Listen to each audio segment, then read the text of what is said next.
Don't know what happened to this recording tonight.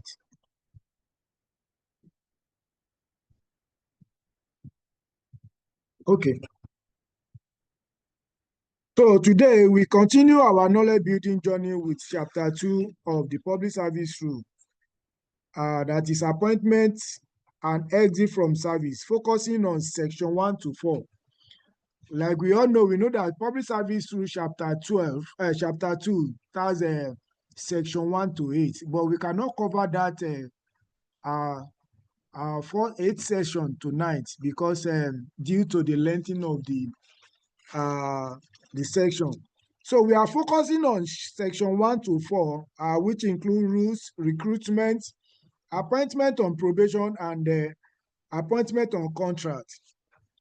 So this chapter lays the foundation for how we enter and exit the service legally, procedurally, and ethically.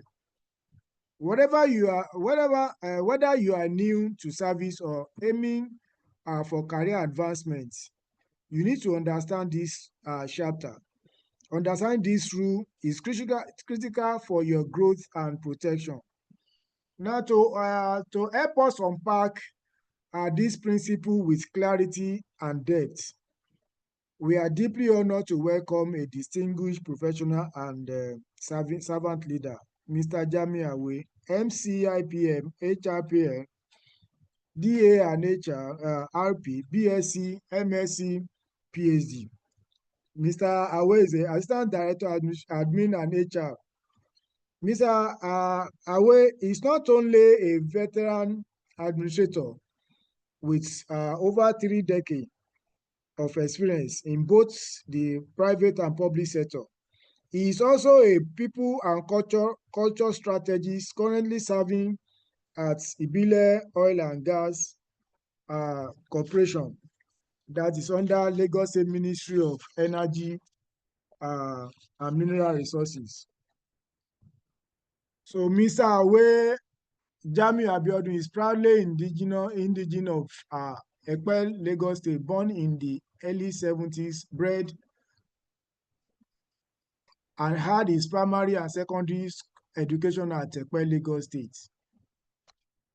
Mr. Sorry.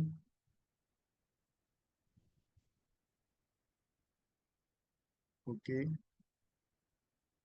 Right. So Mr. Jam began his career in the hospitality industry, having spent nearly 2 decades, 1989 to 2006, at Eko Hotel and Suites before transitioning to Lagos State Public Service Office in 2007 as Admin Officer 1, grade level 9. Throughout his public service career, he has held key roles across various MDAs, amongst which were the Health Service Commission, that is Ibeju Lekki General Hospital, Akodo, Muslim Pilgrims Board, Ministry of Home Affairs, Public Procurement Agency, Lagos State Water Corporation, and Public Service Office. Please, am I audible?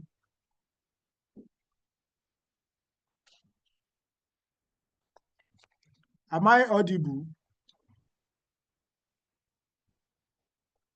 Oh, thank you.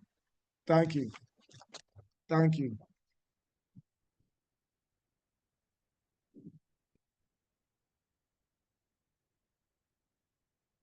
Mr. Awe holds a BSc in Industrial Relations and Personnel Management in 1997 with a second-class upper grade, and an MSc in General Management 2001, both from Lagos University, and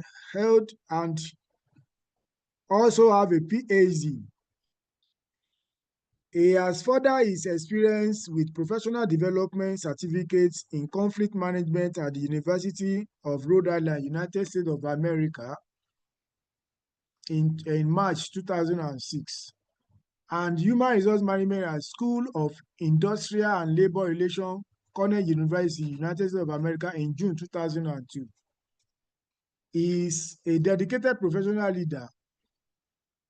Jamiu is a prominent member of Chartered Institute of Personnel Management, He has held several leadership positions within the Alausa chapter, amongst which were General Secretary, Vice Chairman, Chairman, and currently the immediate past Chairman, IPC, of the Alausa chapter. He also currently serves as the Vice Chairman of Lagos State Branch of the CIPM, which statutorily double him as the CIPM Lagos Branch Chairman, Membership Service and Chapter Monitoring Committee.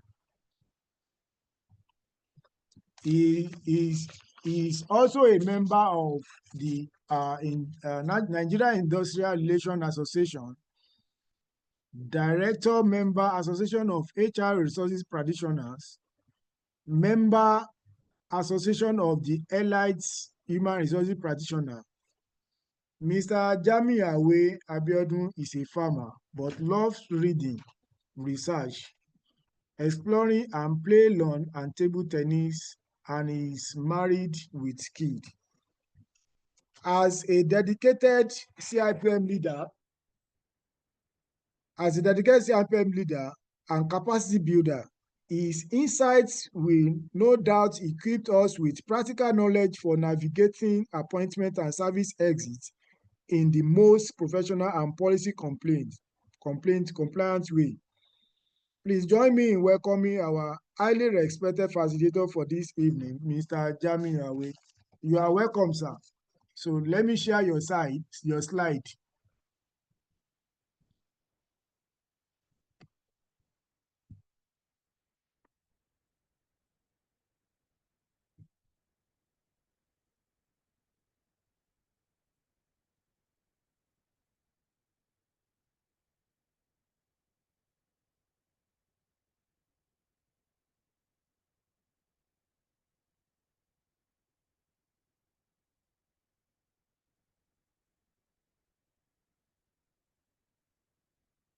You have the floor, sir, Mr. Awe, sir. You can unmute yourself, sir. Thank you. My namesake, Oloko. I hope you can hear me very well. Loud and clear, sir. Loud and clear, sir.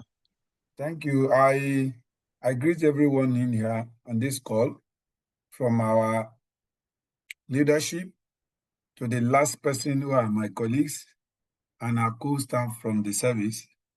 I'm also aware that some people are on this platform, on this call, who are not even our Lagos State government public service staff.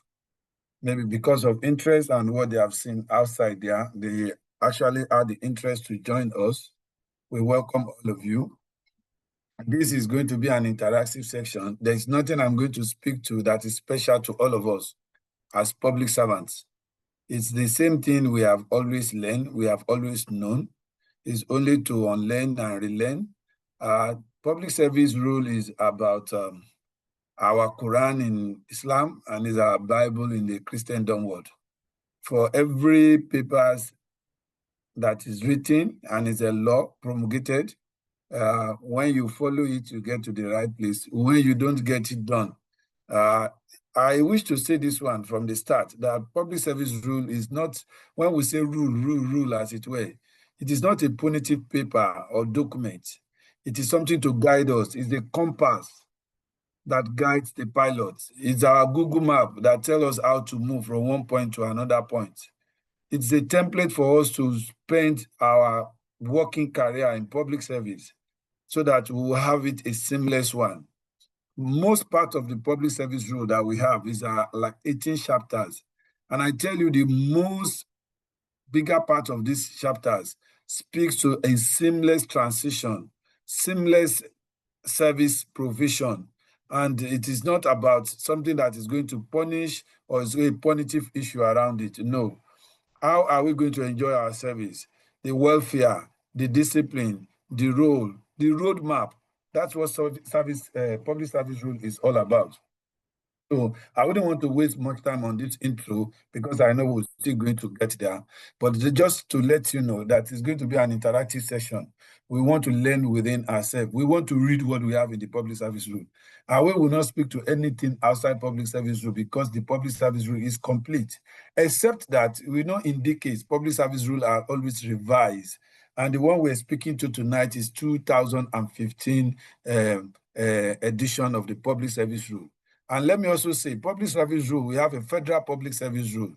And every state public service also domesticates the public service rule into what they have in their state.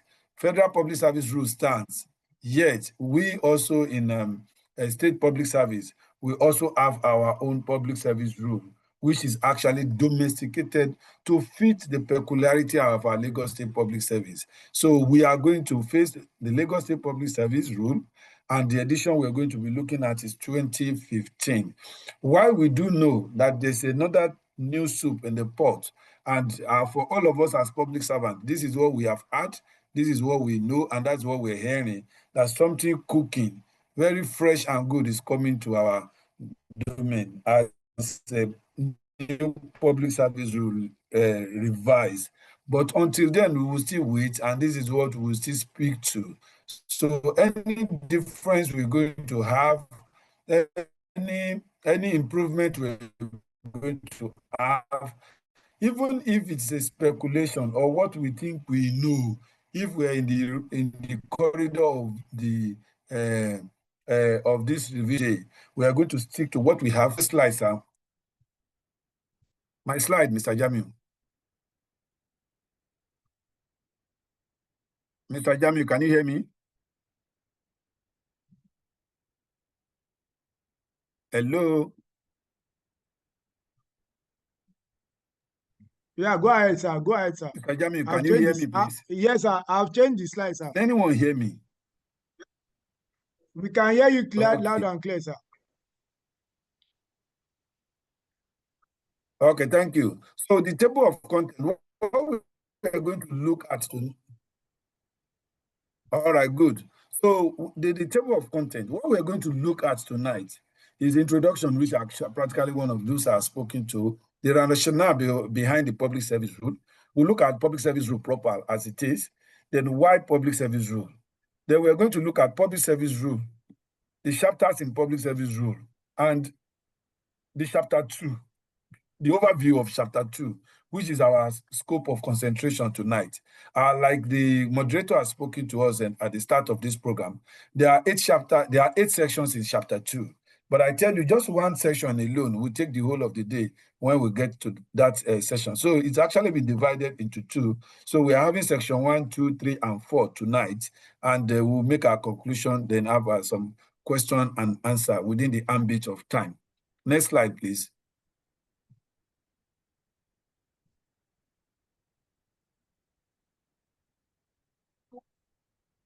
Okay, thank you.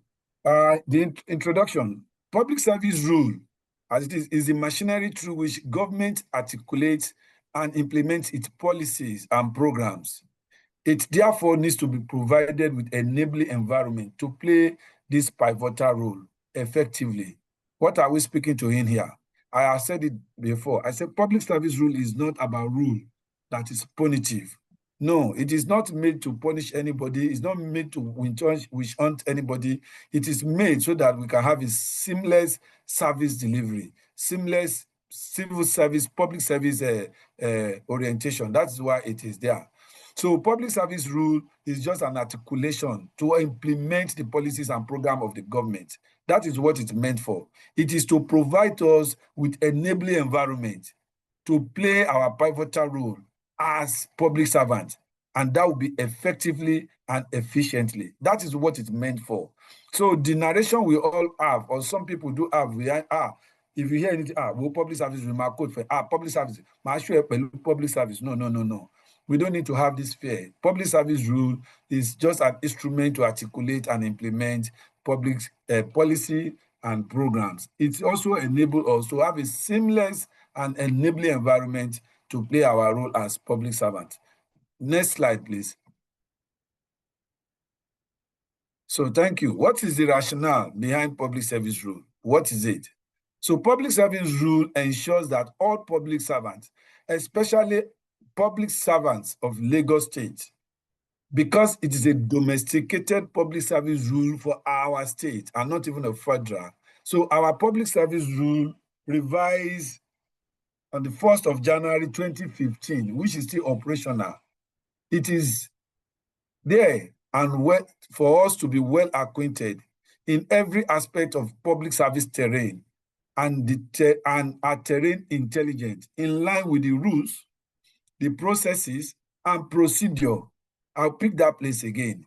It's not only anything, it's a service terrain intelligence in line with our rules, the rules of public service, the processes of public service, and the procedures for the conduct of public service to ensure that Lagos State Public Service work for us all. It will work for all of us when we're able to follow the rules, when we're able to follow the process, when we're able to follow the procedure. So that's the rationale behind it. I have said it and I will still continue to repeat it until the end of this program, that it is not a punitive document. They are documents that are of set rules, that has processes and procedure for the conduct of public service and to ensure that Lagos State Public Service work for us all of us. Can I have the next slide, please?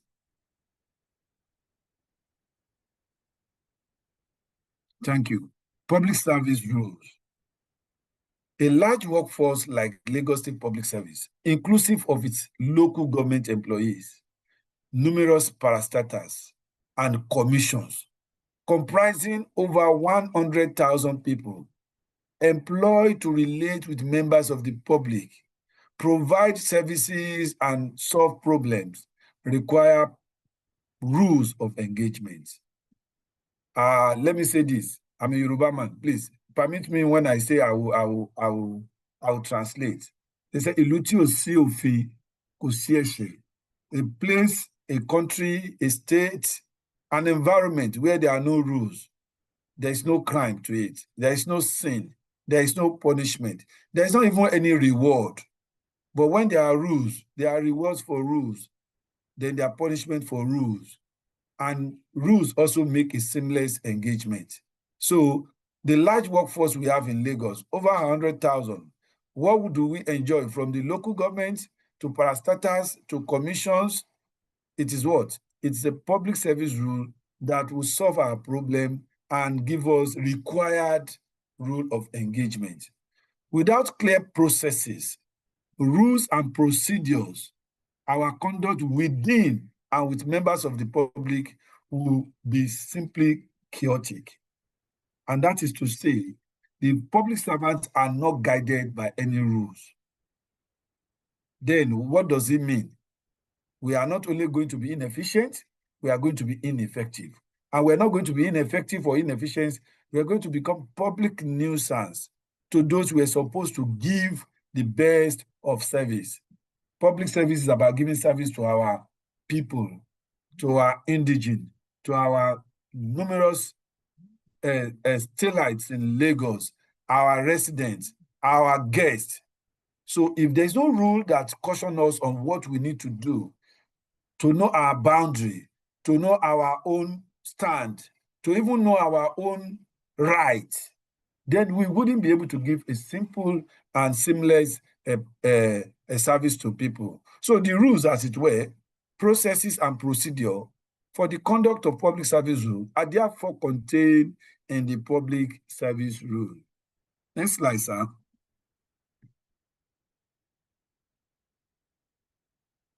On your prompt, please. Next slide.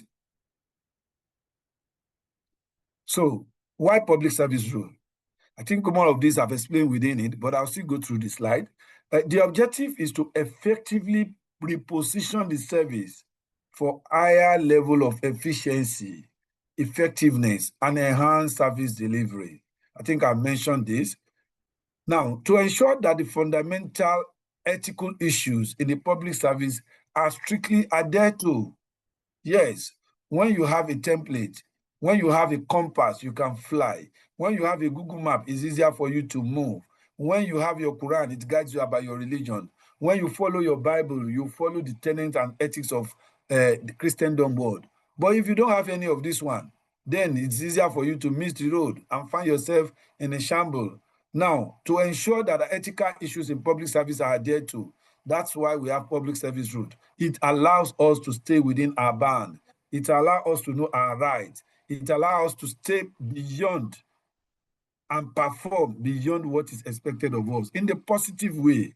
Now, also, why public service rule? It is aimed at entrenching the rules of transparency, accountability, justice, equity, due process, and the rule of law. This is self-explanatory, clear and clear enough for us that we have public service rule because of transparency. What goes on in MDA is the same that goes on in MTA-B. What we have in the commission is what we have in the local government, is what we have in parastatal, because we have a guide that puts all of us together. It allows transparency. It allows accountability. It allows justice. Equity is also maintained. We have due process and the rule of law. So all these are very paramount to the conduct of government business, which all public servants must imbibe. Next slide, please. So, public servants and public service rule. The following should be taken into account while we're going through these rules. Method of numbering. For all of us, I'm too sure, as admin and HR officer, will have gone through the public service rule at one time or the other. We are not waiting until when we are writing promotion exam, like Mr. Jamil, our moderator, has spoken to us. Public service rule should be something we read nearly every day. We need to accustom ourselves with what public service rule speaks to. We are not supposed to have until when there is directive, go and give that person query before you can know you have to pay public service rule. You don't need to now look at when somebody is going on leave to now say how many days is he supposed to go, how many days is not supposed to go.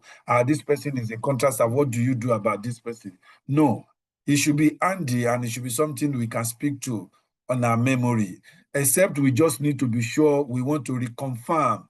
There is no crime in looking at books.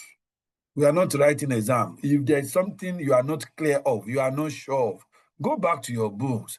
And public service rule is something that is handy now. All of us have it on our phone. The kudos to some of our colleagues who have done the Alausa alert.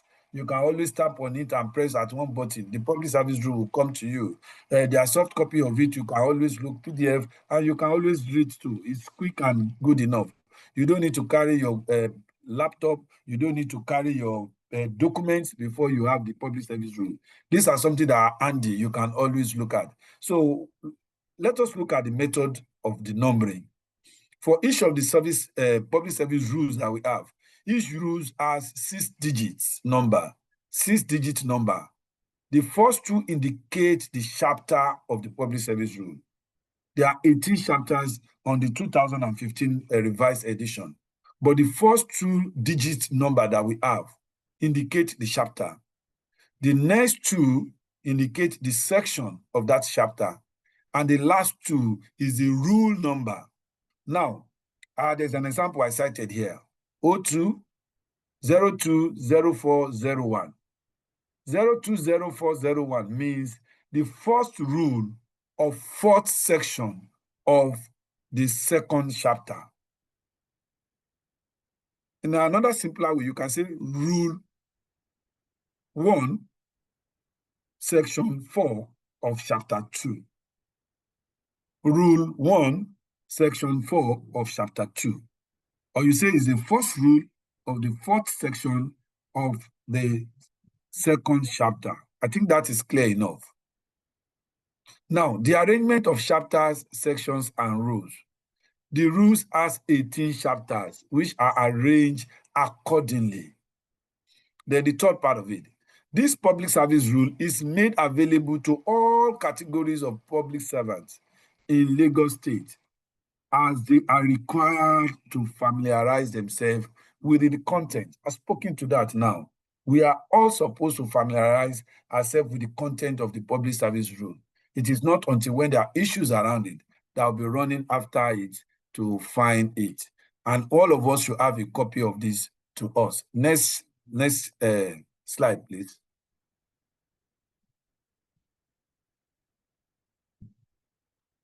Hello, my facilitator, my slide, please.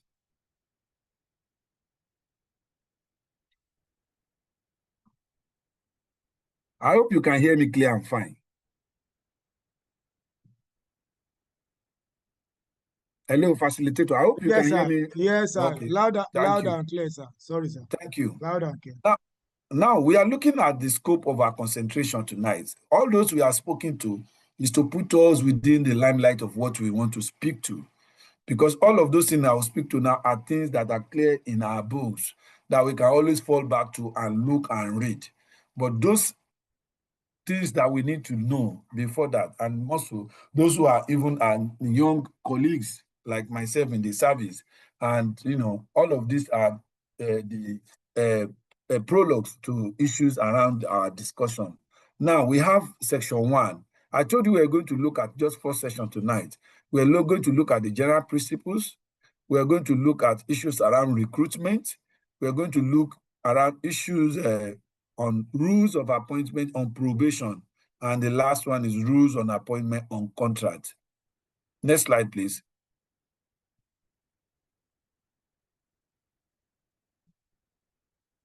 Okay, thank you. We're looking at the rule number 1, the general principle now, which is the core commitment, section 1.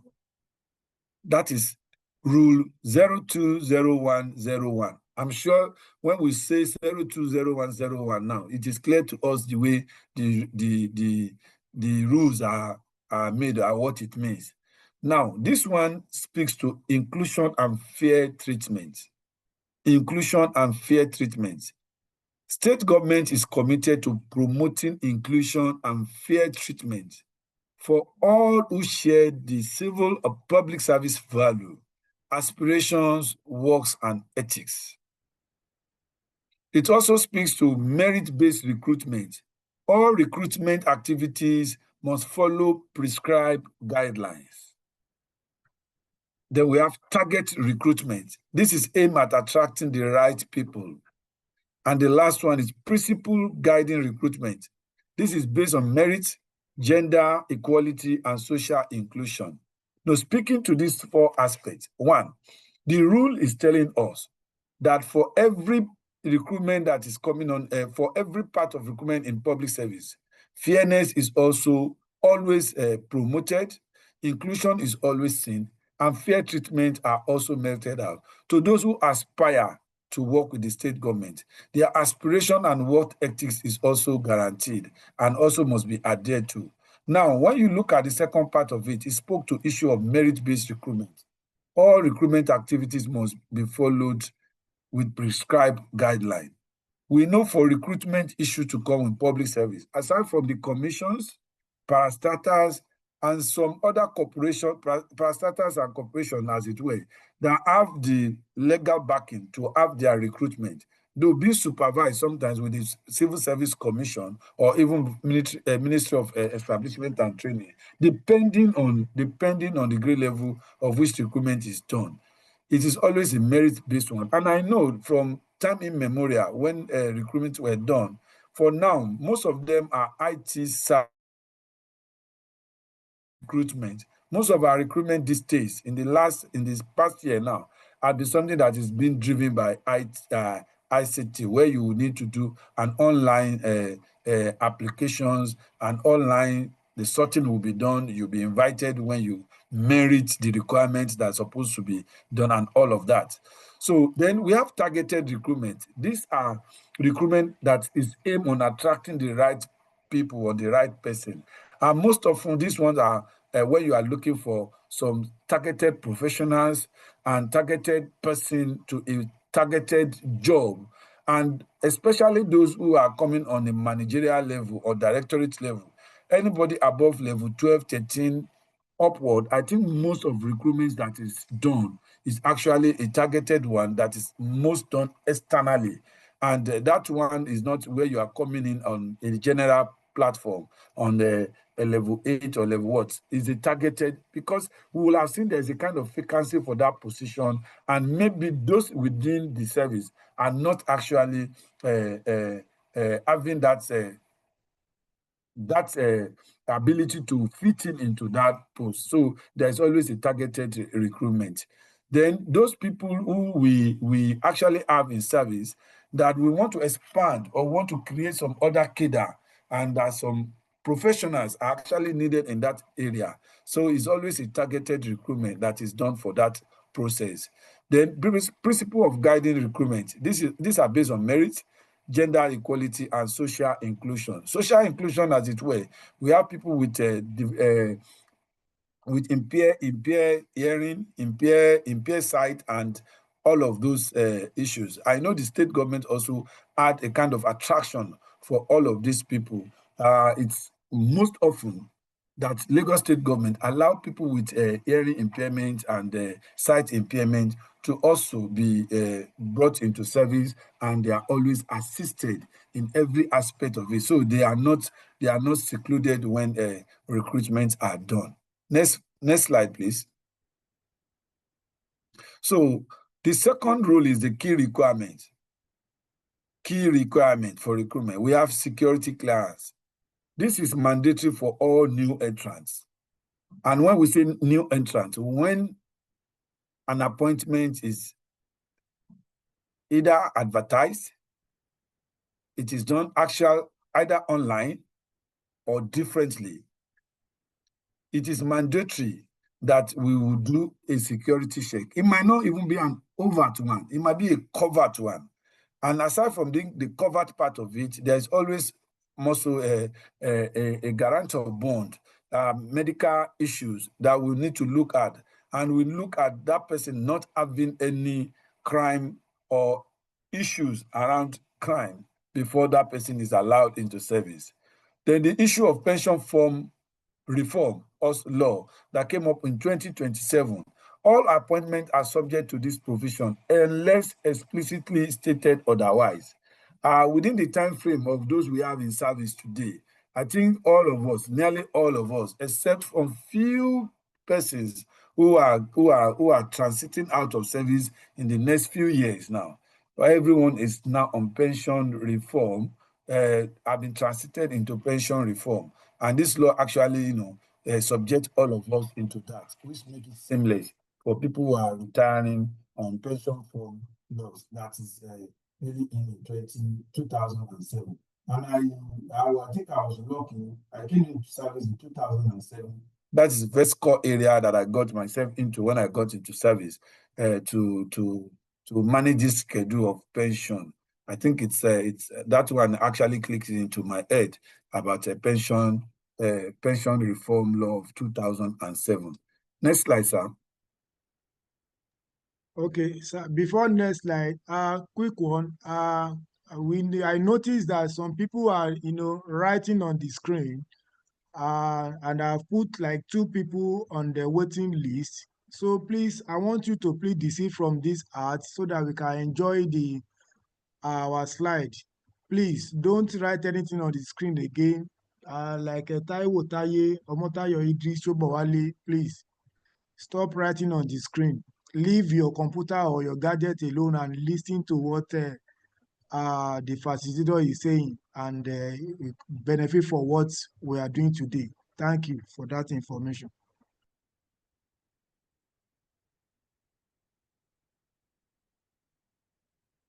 Okay, thank you, moderator. Please let's adhere to instructions. That's what is called public service rule. So that's why we have rules. And when we follow the rules, it makes it seamless. So that is a lesson to us about what we are actually speaking to. So public service rules are also putting up us on us in here to do what is right and disengage ourselves from what is not too good. So now on rule 020101, see moving on, is how appointments are made. Appointment to public service office are made by letter under the direction of the State Civil Service Commission, State Civil Service Commission, and other empowered agencies. 2, by formal agreement between the officer and the state government or its appointed agency. 3, permanent secretaries, head of ministerial, extra-ministerial departments and agencies are authorized to appoint eligible candidates where power, somebody is disturbing there, where powers have been delegated. I spoke to this issue the last time. This one, I think they are speaking to issues of parastatals, commission, corporation, where they can actually have that ministerial authority to appoint eligible staff. This one can happen in Air Service Commission, maybe Water Corporation, even in Bile Oil and Gas. All of those commissions and corporations and the parastatals of government that have a law that's guiding them to have their staff, though they will also be monitored around what they need, and the disposition to recruit will also be approved by the head of service or the governor, as it were. So they cannot, because it's a extra-ministerial department or they are parastatal of government or corporation, and will now overlabor the government with extraordinary numbers of staff that they may not be able to manage or become a burden on the state government. So it's always guided also, even while they can do that. The conditions of service are governed by public service rules, circulars, and other relevant documents. Next slide, please. On your prompt, moderator. Thank you. This is the appointment of senior post, GL 15 to 17, and entry exam. So these are on rules 020102. This is speaking to GL 15 and 17. Appointments made by State Civil Service Commission and similar bodies with input of head of service. I just spoke to that now. This is where we have expertise, professionals, uniquely needed managers and directors for a specific post. These ones are appointments that are made by Civil Service Commission, but it's always guided by the head of service and the governor, as it were. Then, in response to advertised vacancies, yes, there can be a clear known advertised vacancies in any of the MDAs or even within the Civil Service Commission. These ones are also done. Then we have annual competitive public service entry examination. This is between level 7 and level 10. I think this also is self-explanatory.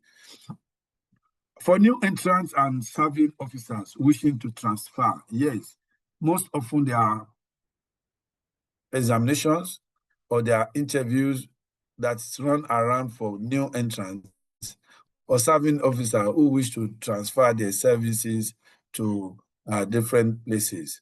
Then conducted by Civil Service Commission, State Civil Service Commission, in conjunction with the head of Office of Head of Service and the Nigerian Judicial NJI and LASPDC. I'll come to that when I pick the name now. Then the qualifications, honors degree and higher national diploma in different disciplines. These are all of those appointments to senior posts that somebody needs to have. Then final recommendation by line MDAs. Next slide, sir. All of this I am explaining to are what we have directly in the public service rule.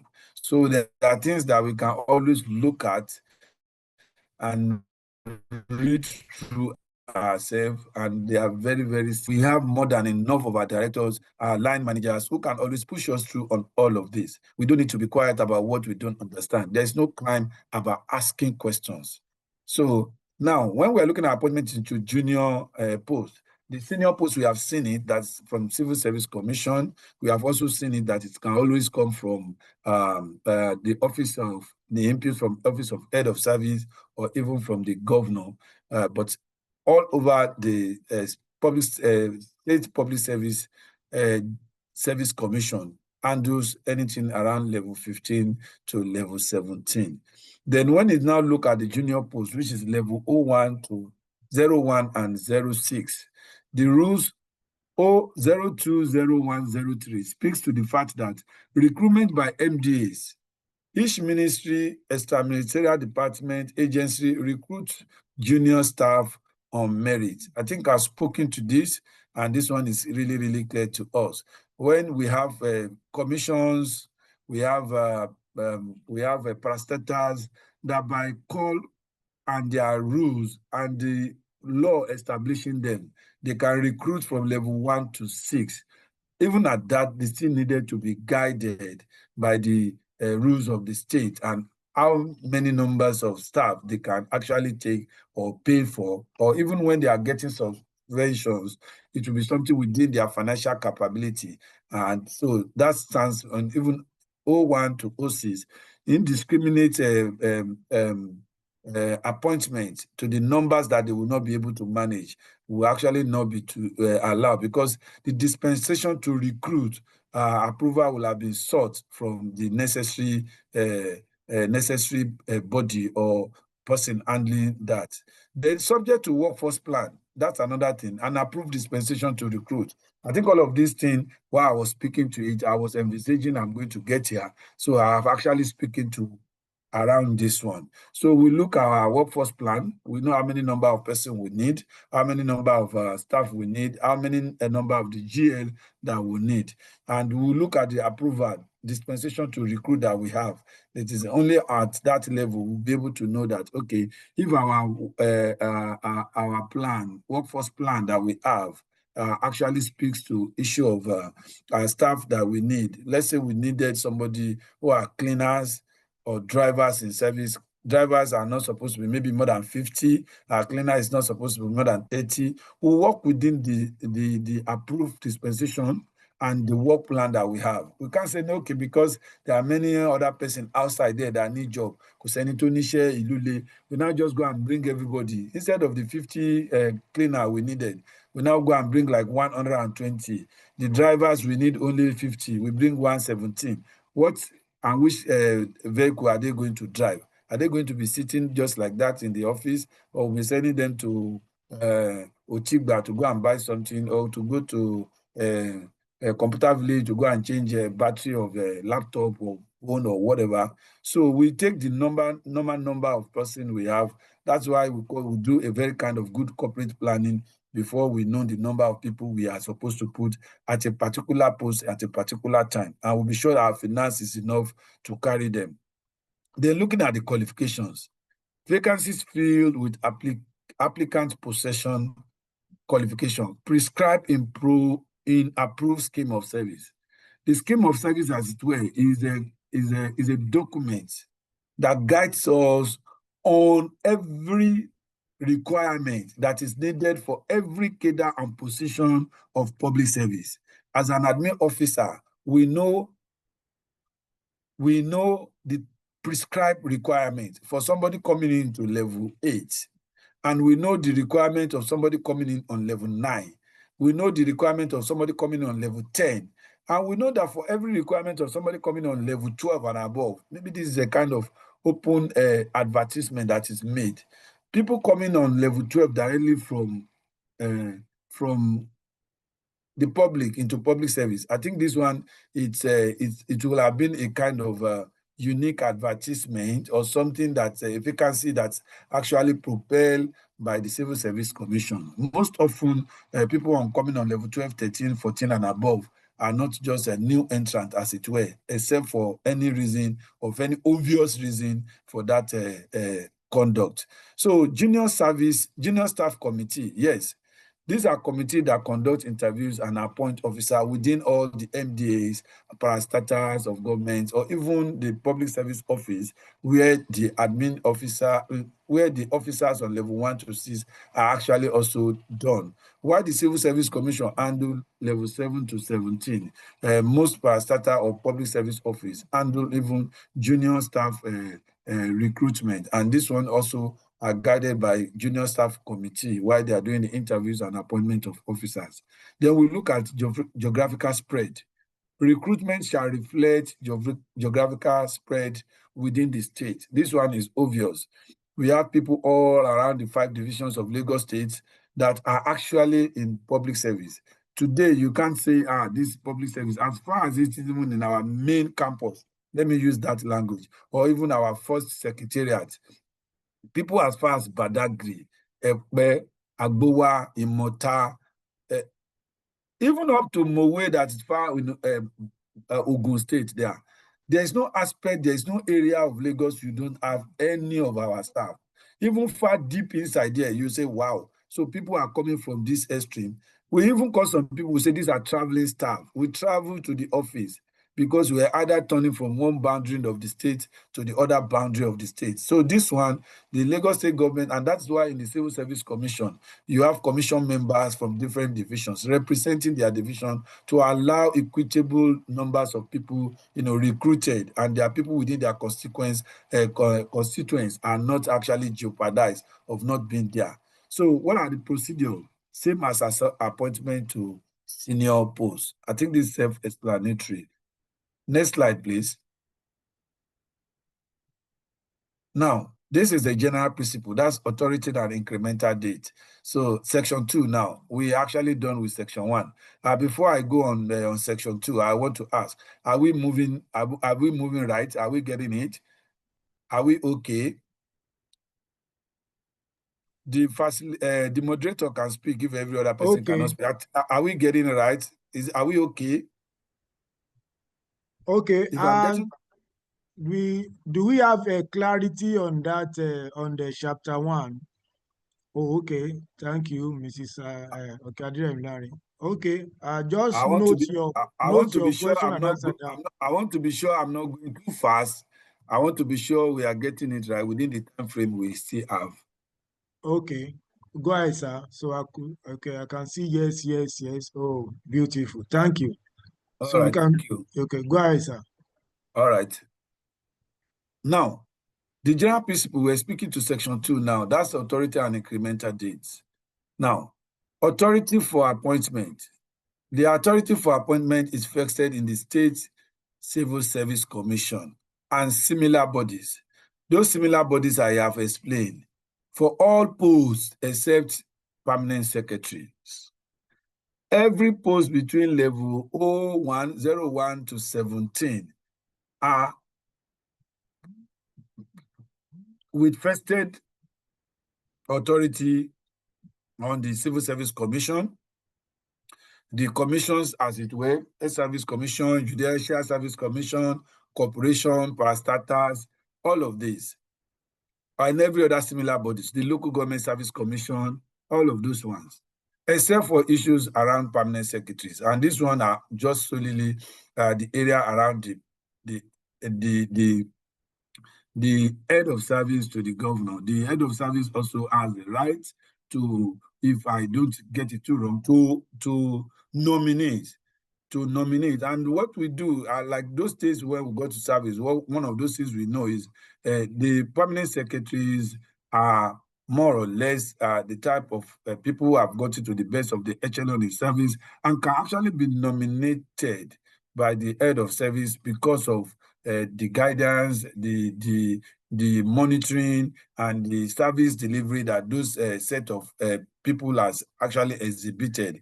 But in the last few years now, we also saw it, that all the permanent secretary write exams and they go through thorough examinations, interview, and all sort of that. At least if we are not seeing it, if we are not there, but we are hearing it, and they are telling us that we should buckle up.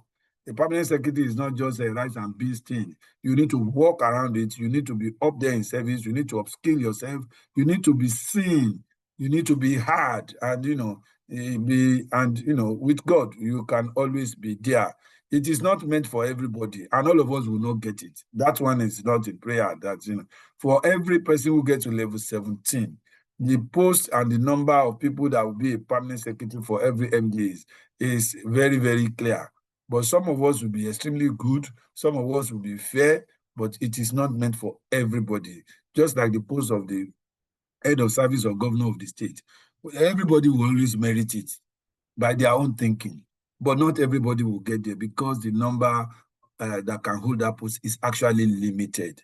Now, powers delegated to permanent secretaries and head of ministerial departments. So this one is also clear. Incremental dates, 1st of January and 1st of July, after the first anniversary of appointment date. I think there is another portion where we'll get to that will explain who gets 1st of January and who gets 1st of July. So incremental date is 1st of July, of January, and 1st of July. And for those of us who have just done promotion this year and who have been doing promotion, so we know what 1st of January speaks to and what of 1st of July also speaks to. And the year that you got into service, your appointment date actually shows the date your incremental date will actually be, except maybe within the year in your service, you had a change in career. Maybe you had an upgrade, or you have an advancement, or you had a conversion, which can actually suggest a different date from what you had from your appointment date. But ordinarily, it doesn't still suggest that it will be out of these 2 days. Is that 1st of January or is that 1st of July? Now, subject to good conduct and performance. It's I know when we are getting our letter of promotion, we will know what is also written in all of those ones. When we are congratulated, they will still tell us, yes, because you have been promoted with a service that is higher, and you have been putting on a big, good new appointment and good office that you are holding and good position you are holding, a actualize good conduct and performance is expected of you as suggest to your promotion. We will also be, encourage and advise to do better than the last post where we are. You are on level 13, you are going to 14. You will also be reminded that you've gotten a good chunk of it to move forward and to do better than where you are, because it's a higher responsibility you have been given. I think that's what this is speaking to. Next slide, sir. So now rule 02016 to 8. This speaks to issue of seniority and records. Seniority for external hires, determined by the certified date of assumption of duty. That is assumption of duty. Yes, this speaks to issue of seniority. I can be employed on the 1st of January, and my other colleague, Mr. Jamiu Abiodun, who is also Jamiu Abiodun, is only the last name that's Onosanya. So we can be appointed on the same day. So it is now within us, within the two of us, to resume duty or assume duty when our letter is gotten. We are supposed to go for medicals. We're supposed to run through some other issues before we come into service and resume. A letter of posting or deployment will have been given to us. It is until when you go and resume and assume duty where you are, an assumption certificate has been duly certified and given to you. That day starts the day of your assumption in service, and it makes one or the other person is senior than the next person. If I'm giving an appointment today on the 10th of August, and he is also giving on the 10th of August, let me use tomorrow, 11th of August, which is a Monday, and Mr. Jami is also giving on the 11th of August.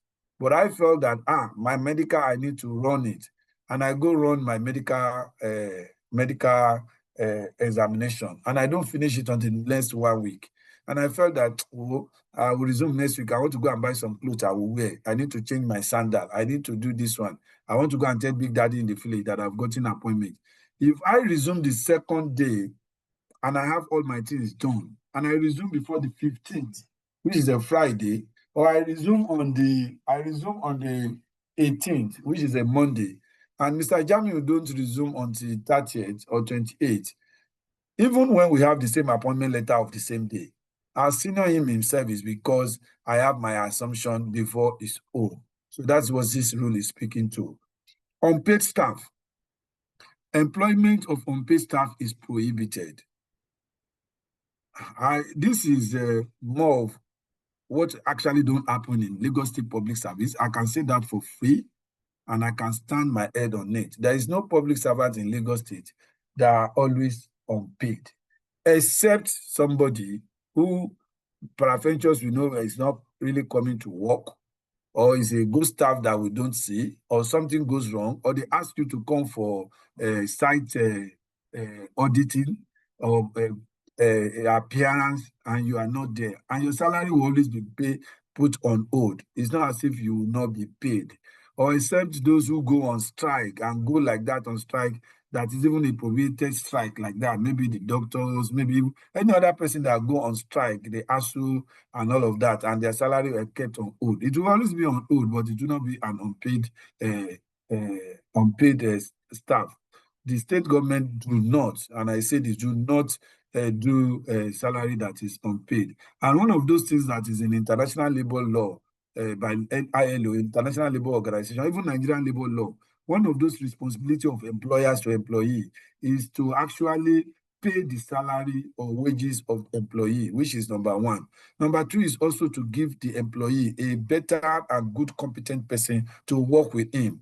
I, Awijami Abiodun, have the right to speak to my director, my accounting officer, even to the head of service, that this person that I'm working with actually can actually not do anything. If we're together as 4 or 5, and that person cannot even make your job to go on, I have the right to speak to my employer that the person that is working with me is actually slowing me down. I cannot do the whole job all around. So there are rules to law, responsibility of employer to employee and employee to employer. And one of the first rules to an employee that we need to do is to carry out our duty diligently, loyally, and with every effort we can put in. So any public servant that is not doing the right thing, not doing his job, or tó ń ṣe mẹ́lẹ́ pẹ̀lú iṣẹ́, is only being on servicing to the public service. And whatever salary he takes in, is just taking something that is not even belonging to him or her in the first instance. We have the right to,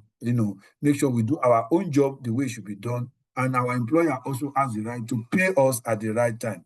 And I'm sure all of us are getting our salary at the right time, because I am getting my own, and I'm sure every other one of us are getting our own. So we say thank you to the government for this. Now, personal records. Permanent secretary, head of MDs must keep up-to-date record using staff record of service. This is Lagos State staff form number 1. I'm sure all of us are clear about this. If you are not having a record with the record of service in a staff, there's a particular place in a staff where you keep our records, please go and do. Don't wait to when you are going to retire and you will now be running around, and let your record be updated. If you are a person that has 2 kids at the time you are coming into service, you now have 3 or 4, please go there, go and update it. If you have a change of address, please go and update it. If you have something, update it in the record, so that by the time you are going, you are not going to start having. And if you are somebody who had a nest of kin, maybe you are using your wife, and you decide to say, okay, my child is grown, my first son is 18, is 20, and that is the person you want to put. And God forbid if you lost that wife within the time you are in service, and you need to now change and put the name of somebody who is alive. There's nothing wrong in that. We pray that we all live and live long within our family. But if peradventure there's anything that goes wrong, that person you put as your next of kin is no more there. And funny enough, we also shy away from this. Most of us will marry, but we may not marry to the last end of our day. People make divorce, some people make separation, and some other people even add to their wives. And and this to us men, you can, maybe you have another multiple marriage after the first. You share your documents or your record, as it were, so that when you are no more there, there will not be katakata in service and say, no, something like that. So, and the issue around next of kin are issues for another day. So next of kin does not really mean that that person is the one that will take your money or go to your bank. It's actually the person who at any time when you are needed or an emergency or call, this is the first person they need to call. But that's another subject for another time. So I wouldn't want to dwell into that, because I'm also conversant of the timing we're actually using tonight. So copies sent to Central Record Registry, Accountant General, and Lagos State Pension Commission within 1 month of appointment.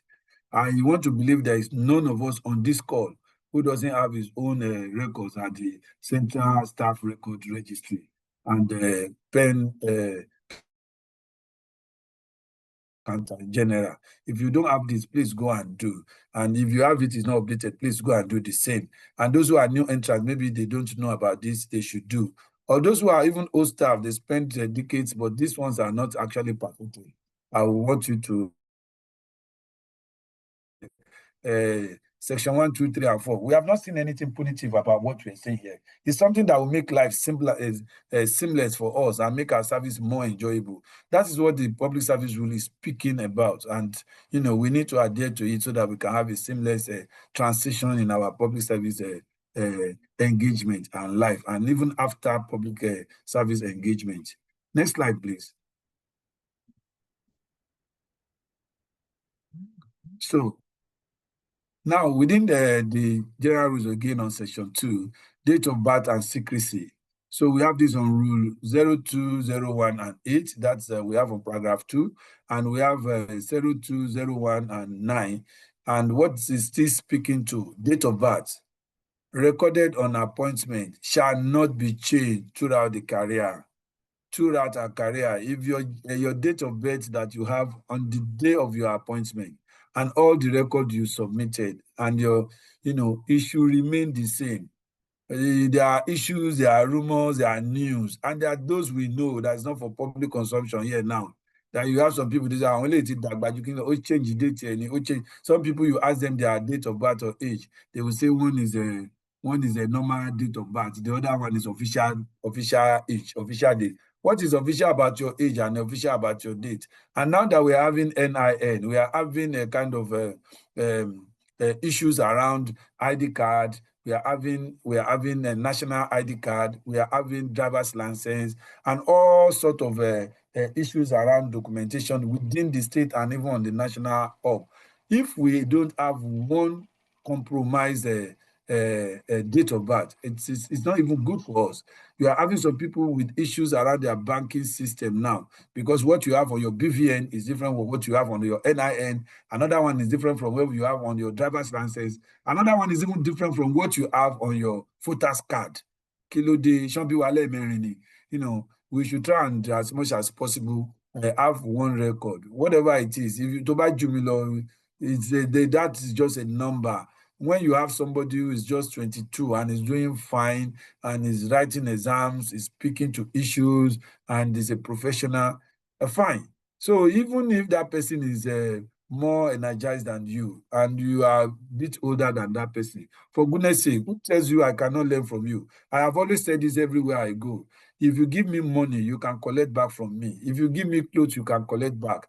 You dash me a car, you can collect back. But the knowledge you give me, you can't collect it from me. I will always speak to that knowledge and it makes me more better. So if you say,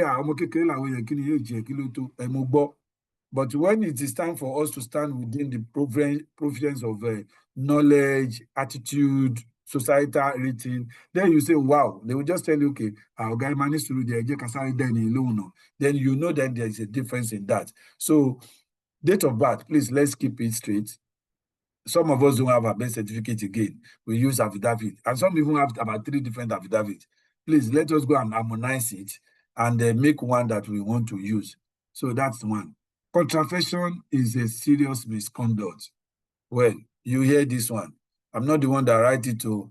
This one is a public service rule. When you contravene about issues around public service rule, and even your age and your document is a serious misconduct. And all of us know what serious misconduct means. Then oath of secrecy. All officers and temporary staff must sign oath of secrecy Form 1. These are one of those things I said we needed to do when we were coming into service as new entrants. And this also may or mar us from the issues of date of assumption.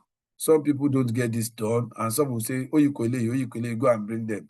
And oath of secrecy are something that, are like the understanding that I have.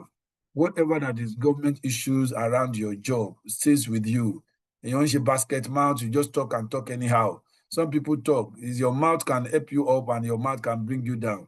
You need to be careful, especially those of us that are admin officers. And even when you are not an admin officer, when things are put in your custody, information are kept in your custody, please keep it and keep it well. And I know for admin and HR officer, most often the oath of secrecy are always allowed for us to be renewed at every other time. It's just one off. You do it and when they know that, okay, this kind of person can do this kind of job, they assign the job to you because they know you are trustworthy, you are transparent, and you can keep issues. But not somebody who talks the whole of his life and what he's talking about is not something really reasonable. You can't keep a secret with him. Some people talk, we talk, I talk. But then when I talk, you talk with your head. You don't talk with your heart to sponge out. You need to speak with your heart on something that's very reasonable and something within an handful of law, not speaking to issues that needed to be kept within the government establishment. So it's a very big one when you split out what you are not to split out. Then the last one here, permanent secretaries of MDAs are responsible for ensuring this and preserving the oath. Yes, our accounting officers, our MDAs, public service office, office of head of service, they hold this jealously, keeping and preserving this oath. And it's something that must be done to all of us, and we have to keep it. So next slide, please. Now, this is issues around secret society, prohibition and consequences. I said it when I started this program, that Iluti Sophie, Koseshe, and PSR is not about punitive documents. It's something to guide us. When you stay within the ambit of law, you are protected. But when you decide to stay outside the ambit of law, then you can be reprimanded.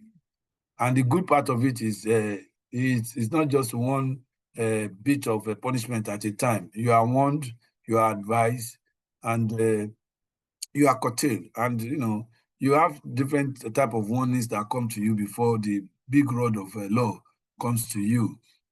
So number one, prohibition of membership. No civil or public servant shall be a member of any secret society. I'm not sure by my own experience that anybody will be a member of secret society and will bring it open. Because the name, as it suggests, said is secret. And whatever that is secret is secret. So for you to be a secret society member and even come openly to say, yes, you are a member of secret society, I think it's going to be a joke of the year. Because if you are a public servant and you run a secret society, and do it in your house, nobody is holding you. But don't come to even be doing shakara with you are a secret society. I mean, I don't know. I don't hear anybody has seen you. If there is anybody who is a member of secret society, but if you are, I'm sure that person will not come out to tell us is a member of secret. Whichever way it goes, I'm sure that nobody will come out to say it's a member of secret society. So please just try not to be a member of secret society. But if you are, you have the right to your religion. Just like everybody has the right to be a Muslim, to be a Christian. And if you're a member of secret society, please just keep it to yourself. Because in the law of this country or even the state, the constitution actually recognized the religion that's called Islam and Christianity. And when you are coming in as a new entrant, and all of those forms you fill, they will put religion. I've been seeing it for quite a while. I've monitored the different papers. I have engaged in recruitment in the last 3 decades of my life, both in public and private service. I've not seen anybody fill a form where they put religion, put traditionalists or a secret society. You either put Muslim or you put Christian, and that's all. So the public service do not promote secrecy or secret society. So let me stop at that. So actions for members. Any officer who is a member must immediately, one, renounce membership by statutory declaration or resign their appointment or retire from public service. So the service is telling you that they don't say you should not do it. But when you do it, you must what? You must statutorily declare that you are doing this, resign your appointment, or retire from service because they don't want it. Number two, the contravention is that it is regarded as an act of serious misconduct. It's regarded as an act of serious misconduct. Then the other part of it is it attracts appropriate disciplinary action, potentially including dismissal. When something is even becoming serious misconduct, you know you are close to being dismissed. So this one is àfọwọ́fà lélẹ́yìí kì í ṣe àfiṣe. So it's either you do it on your own and you go, or you better don't do it so that you can stay. But when you do it, please, I don't say you should not do it, but it's either it is secret as it's secret, or that your secret, the day it become open, you are gone now. Next slide, please.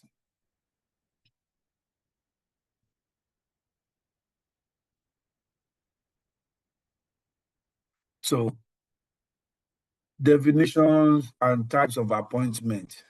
This is also on section 2.1. He said the 0202 and 01 and 02.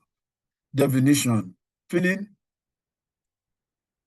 vacancies by appointing persons not already in public service of Lagos State. It excludes transfer of officers from other civil or public service in Nigeria. Now, this one is speaking to the fact that the recruitment, as it were, is appointment of persons not already in public service of Lagos State. Somebody from local government service commission is a public servant. So coming back or transfer of service into mainstream, you are still a public servant. Nobody is going to give you appointment. You can't be working in a public service job and you want to get another appointment into state public service job. You can also not, it doesn't also exclude transfer of service from somebody who is in a federal public service and you are coming into a state public service. It's either you do a transfer of service, but coming in as a new entrant also, while you are still a public servant, while you are still a public servant in that state federal public service, it doesn't work. Except even if you retire from that end and you still have age on your side, or you left office meritoriously, not as if you have been terminated, or you have been sacked, or you have been dismissed, and now leaving federal service maybe because of dismissal and coming back to the state public service. Except it is not known, but once it's known, it's a call for the scrutiny. So the categories of appointment: pupil. Trainees are people you bring into service as a trainee appointee who will go through a kind of training for us years or months as stipulated. And pupil also are the type of new entrants who are coming in for interns and will go on learning and until when they are able to go fully into that permanent service. Those who comes in on probation. Then we have contract for a specific period. Some people comes in on contract for a specific period, and some also because their vacancy are open. Somebody has just left as an MD of a specialized hospital, maybe at Lutz, and there's a particular person. That particular post cannot be fixed at that right time, and a person is brought in on contract for a tour of a year or two, which is always renewable. We can also have people who have retired, but because their services are still really needed, you can bring them in on contract and they will need to work. There are some other prestata of government that needs people who work on contracts, but the service also allow that those contracts will not go within a specified a year or month, or maybe 6 months or 1 year, which is renewable for another tour of another year. But having people who are on contract and they spend like 4 years, 5 years, 6 years on 10, that's really, really not acceptable. So there are some people work in acting capacity. You might have been in service before, and the permanent secretary of that MDA are just retired, and maybe you are the next in line, but they have not actually giving you a paper or priority that place. Temporary basis, you can work on temporary basis in a particular MDA for a substantive person to be brought in. Then on part-time basis, some people are allowed to come in on part-time basis, and this one, all of this one are actually they are papered issues. They are stipulated. Their issue is not a verbal issue. It's not a verbal appointment. It's going to be written. There are documents that surrounds it, so that we have something that's a backup around what we are speaking to. Next slide, please.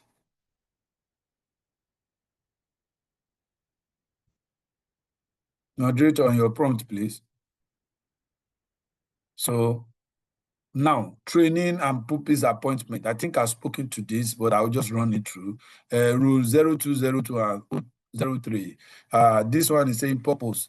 For candidates requiring additional professional experience to qualify for specified posts. Yes, I spoke to this. Normal period, 2 years on the post, may be reduced in special circumstances.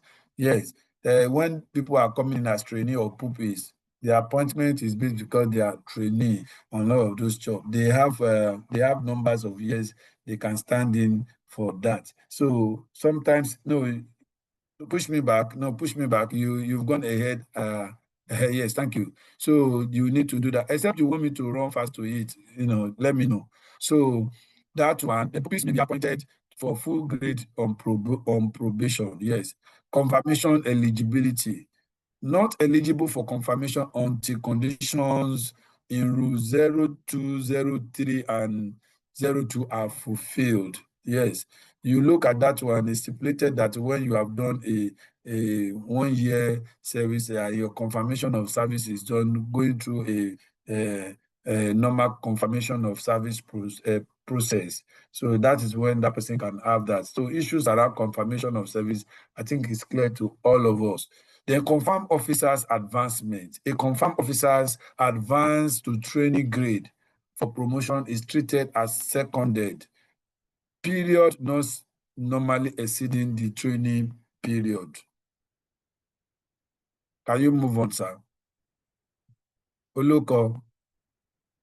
Okay. Recruitment. Probation for first appointment and eligibility. So first appointment, all first appointment to pensionable establishment other than trainee posts shall be on probation unless decided by State Civil Service Commission. I think this is clear. Then 2, officers confirmed in lower posts or seconded or transferred from pensionable service elsewhere are not on probation in higher or new posts. Then eligibility for appointment. Every applicant must, 1, be 18 to 55 years of age, except on contract or part-time. I've just spoken to that. No employee of state government through the Civil Service Commission should be less than 18 years of age. And it is not expected that that person should be 55. I'm sure at this age, if it's not for specialized issue, the Civil Service will not even take anybody at 55 when you have less than just 4 years to retire. So except on a kind of a special invite, which is that person is coming on contract or that person is coming on part-time. On contract, it can be a specialized person. Maybe they need a serious professional on ENT in the hospital, and they needed somebody on a gynecologist, a specialized area of somebody who goes into physiotherapy or something like that, something very serious that are not really very common. And they needed somebody who's an expertise on that, and they bring that person in at that particular age. But then it is just on contract and part-time, and it should be within 18 and 55. Then possesses minimum requirement qualification, requisite qualifications. So those who are coming to service, for every cadre, there's always a requisite qualification. Those who are coming in as officer on BSc, those on HND, those who are on OND, and those who are just service cadres, people who are on level 1 to 6. So it must have a kind of minimum prerequisite qualification. You must be medically fit. I've spoken around this before, and that certification must come from the state government medical officer. So it is expected that any person who is coming as a new entrant must bring a certificate of wellness to be allowed in, and this is allowed from state government medical facility and not a private hospital. So now they must possess a good conduct testimonial. When you come in with all your service documents, your testimonial, your certificate, and all of those from your secondary school, and they were saying this is the best fighter when your secondary school is arrogant as this. If they write anything that is not fine, your testimonial, it's better you don't even bring it at all, because this one is not even giving you a better aspect to stay in service, to be given employment. Then he must possess qualification as per scheme of service. Yes, the scheme of service is a document that gives all requirements to each job that you must do, or all cadres you must have. For every officer that is coming into every cadre, admin and HR, ICT, procurement, whatever cadre you are coming into, the scheme of service actually narrates the requirements you must have, the qualification you must have, even up to every level of the cadre, every level of the grade level, it specifies it. Then have authorization from Office of Head of Service, approve and approve dispensation of for parastatal. I said it the other time, the parastatal of government, commissions, and the corporations, they have, if they are, by law, they have the right of numbers of staff they can employ on their own, but it is also guided. They cannot just bring people in and say, no, we need, and they just bring people, and before you know it, the whole place is flooded with number of people they cannot manage, number of staff they cannot manage, their finances is not manageable, the attitudes and the ethics of public service is not actually maintained, and even their subvention cannot carry any of all of those things. So that one is not allowed, but authorization must come from the Office of Head of Service, and approval of dispensation to recruit for that parastatal corporation and the commission must also be sorted, and that makes it accessible for them. Next slide, please.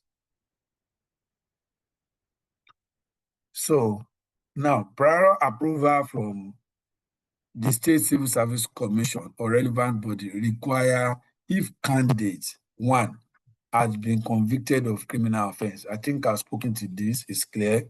Anybody who has been convicted of a criminal offense needs to may not actually be recruited into service, except if that conviction has actually been pardoned either by the state government, either by the federal government, or there is a document that suggests that he was accused of criminal offense, but he has been exonerated within the state or national law. Then previously employed in government services and dismissed. I think I've spoken to this also, and called upon to resign or retire. Approved needed irrespective of delegated power. I've spoken to this also. So applicant must state whether convicted of a criminal offense, any previous employment, while left, current obligation, then whether free from financial embarrassment. Yes. I'm sure all of this one, most often, somebody who is looking for a job, they will clear all of this. It's only when they get to service, we will not be seeing people sending message to the service for financial embarrassment. You see people want to go and borrow money from Land and stuff. At the end of the day, because their numbers are cloned from their phone, and peradventure, some of them even have the phone number of HOS on their, or even the governor on their phone, or their commissioner. Those people will not even be sending message to HOS that say this person is your friend or is your brother, is owing us to become. If you doesn't pay our money before this time, you'll be liable to Kiniko. Surely HOS ló bá yáwó ni, àbí ọ̀hún tó wà lórí fóònù ẹ̀ ló bá yáwó. And this also is a criminal offense. When people write those things to me, I laugh. I was not a third party to it when it's borrowing from you. Why are you now writing a personal message to me to tell me that somebody is owing. And that's why we should be careful as public officer when we're having that kind of issues. We borrow money. Remember that it will not be only you, and it will cause you an embarrassment because the numbers that you save on your phone and is cloned somehow by those people you have borrowed from. They send message to them, and not only message, embarrassing message, and said, this person has borrowed from us and is not returning the money to us, or we are calling him or her is not answering. You will be liable and be penalized or be kiniko for doing this. Why are they asking all of those from us? So please, it is not allowed by public officer to be financially incapable and giving a kind of financial embarrassment to himself or herself or to the public service as it were. Next slide, please. So, appointment procedure. Most of these things I've discussed, but I'll just go through it. Management and senior staff. Applicants complete from LS, CS1 to recruitment for interview. All of these are something I've spoken to. Permanent secretary is required, inquire into antecedent to ensure eligibility. I've discussed this one. The procedure, letters, application letter, interview, first memo lead to non-employment, offer of appointment, acceptance letter. I've spoken to this now that most often now within public service, most of our recruitment are online from Civil Service Commission. They advertise, you go through the link, you push on all your details, and when they look at the requirement and you are good enough for that, they call you, they give you a code that signify your interview date and a number, and when is the time they call you to, if you need to write exams, you need to do a short CBT exams and stuff like that, depending on the cadre and the type of appointment that is being allowed. You go through all of those, and when you are through for that, offer for appointment will be given and the acceptance letter is expected from you. Then you do assumptions of duty, and your grade level will also at the point of appointment be clear to you. It's not when you get the service say you are expecting that this is what you have or that's what we have. Then personal particulars. New staff completes Lagos State establishment form, record of service upon assumption of duty. This one was spoken to. Then change of name. Female public servants marrying must immediately notify the permanent secretary and head of MDAs. This is to allow a proper transition from the old name to the new name that he has after the change of name. This is a process that is done through the Public Civil Service Commission. And I know some of them, maybe if they are not staff from Civil Service Commission, maybe a junior officer, they run through the Ministry of Establishment and Training. But as it were, when you even report this issue to your head of Prastata or your permanent secretary or accounting officer of your MDA, you will be properly guided, especially by even director, admin, and HR within that MDAs. Next slide, sir. So we finish section 2. We are on section 3 now. I hope we are good to go. Hope we are doing fine. I need the feedback. I don't just want to be talking and talking. I hope we're fine. Hello, Yes, moderator. sir. Okay, good. Yes, sir. All right, thank you. So, I just want to be sure we are good, we are cool, we are together. okay, Okay. yes. Now, section 3 speaks to rule 0203 and 01 and 2. It spoke to issue of probation period. Probation period required for confirmation. This one is 2 years. We've spoken to it. 2 good years. 2 good years. Then it can be reduced to not less than 6 months by satisfactory prior service. It shall not exceed 2 years unless State Civil Service Commission approve extension, which may result in incremental penalty. Then we have compulsory examinations. Compulsory examination. Officer must pass prescribed examination within the probation period. I'm sure most of us are going through this. We'll go and write exam. I think that was done in the Yanokwaja stuff. So we write compulsory examination just to be sure what we have said we have when we came in. At least we can still stand it. Some people will come in with a first class, a second class, even a third class, and you will realize that even those who have a third class are very good in their job, they know all of this. And those people have getting that high flyer certificate and they come into service, and before you know it, they are not even anything close to what they said they are. I think what those why you need to write why we need to write what is it called? Compulsory examination to determine and be sure that that person is within the range of what he is. So again, we look at clerical grade, the clerical grade. The senior grade for the examination in chapter 7 and those specified. So those ones are clear. There are issues we can look through in our public service rule books. Clerical grade, combine promotion stroke examination. This one is annual. So those who are clerical grade are supposed to have the two at the same time, combined promotion and confirmation, because ordinarily for clerical grade, they will be on 2 years for them to go through a promotion, and their confirmation is always within that same 2 years. So they run the combined exam so that they can have their confirmation. And the confirmation also suggests their promotion. So they need to do the two. It's not about you do one, you leave one. You are supposed to do the combined to make you have the other part of it. So the technical grade is also as prescribed by the scheme of service. The scheme of service guide what is entailed by the technical people. All right, next slide, sir.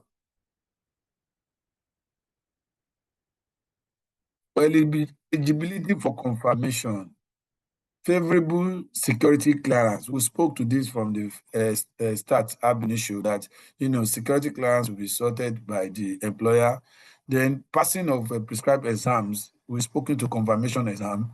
Then satisfactory completion of probation, which after 2 years you have done that, you will be confirmed as a full staff of the state public service. Confirmation at 2 years, normally confirmed on the second anniversary of appointment.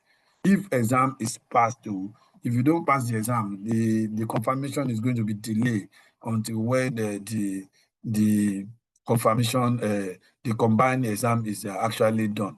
Maturity date from the appointment date is the 2 years of your assumption of duty, not your appointment letter. This one we should get it right. If your letter of appointment states January 1st, 2025, it does not translate that your confirmation of appointment is January 1st, 2027. It will only translate that if that is your assumption of duty. If you are appointed on the 1st of January, 2025, and you assume duty on the 7th of January, 2025, your confirmation will only hold on the 7th of January 2027, not the one on your appointment letter. We should get this right. Most of the time, we actually make mistake around this. Your assumption of duty, your assumption date is seen as the date that will be counted for you that you came into service, you started work really. And it's the 2 years maturity of that date that will make you get confirmed. Now, exam failure impact. I think I've spoken to this. When you don't pass the exam, if exams fail during probation, confirmed on date exams are passed, maturity date calculated from exams date past date. So we understand this one now. If you're supposed to be confirmed for 2 years for maturity date, unfortunately, you don't pass the confirmation, the confirmation exams. That exams you're supposed to run. If you don't get it right, you go back and write exam until when you pass it, you can come back for that. My slide is off. Anoko Mariam has override view. What happened? Hello, where is our coordinator?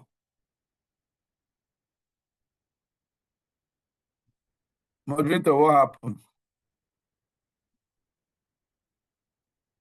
Think it's how something got wrong. except I have to use my own from here.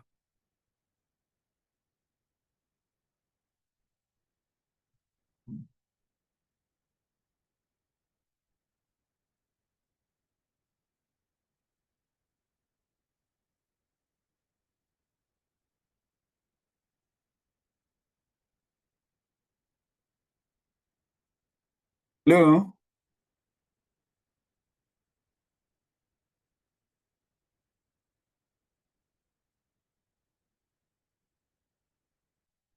Where is Madrid? What happened?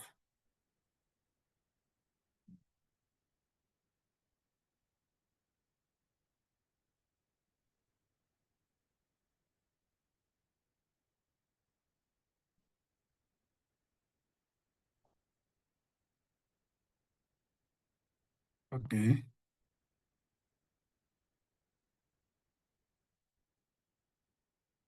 Who is Afolak Mishowemimo? Can you speak?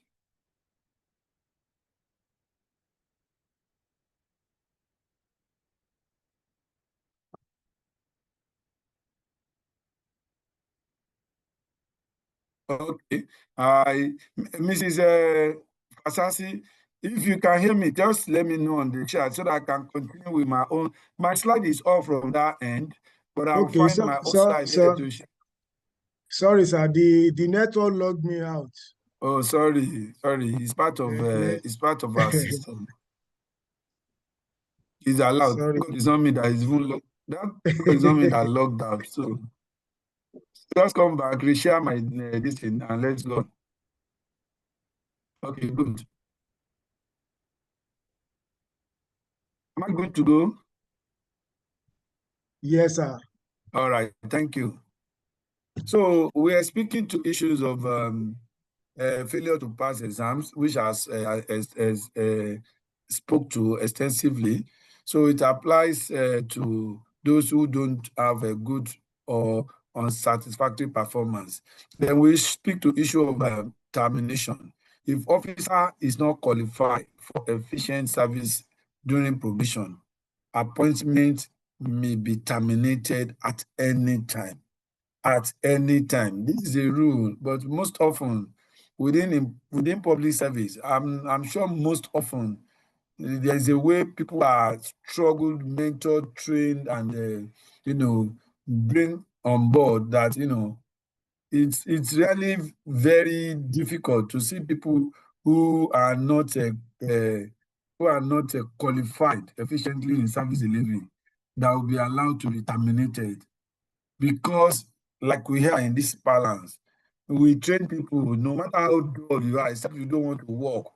We have people in service that are parents, that I'll call them, they are parents. They go beyond service delivery. They mentor people, they speak with them, they tutor them, they guide them.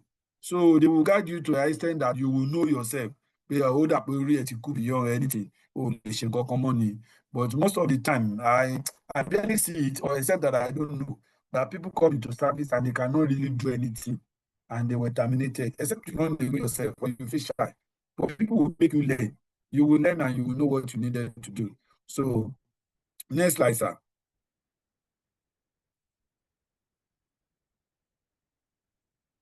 Hello, local. Yeah. So this one is we're in the fourth section now. I think we're getting to the last part of our slide. This one is speaking to rules of appointment on contract.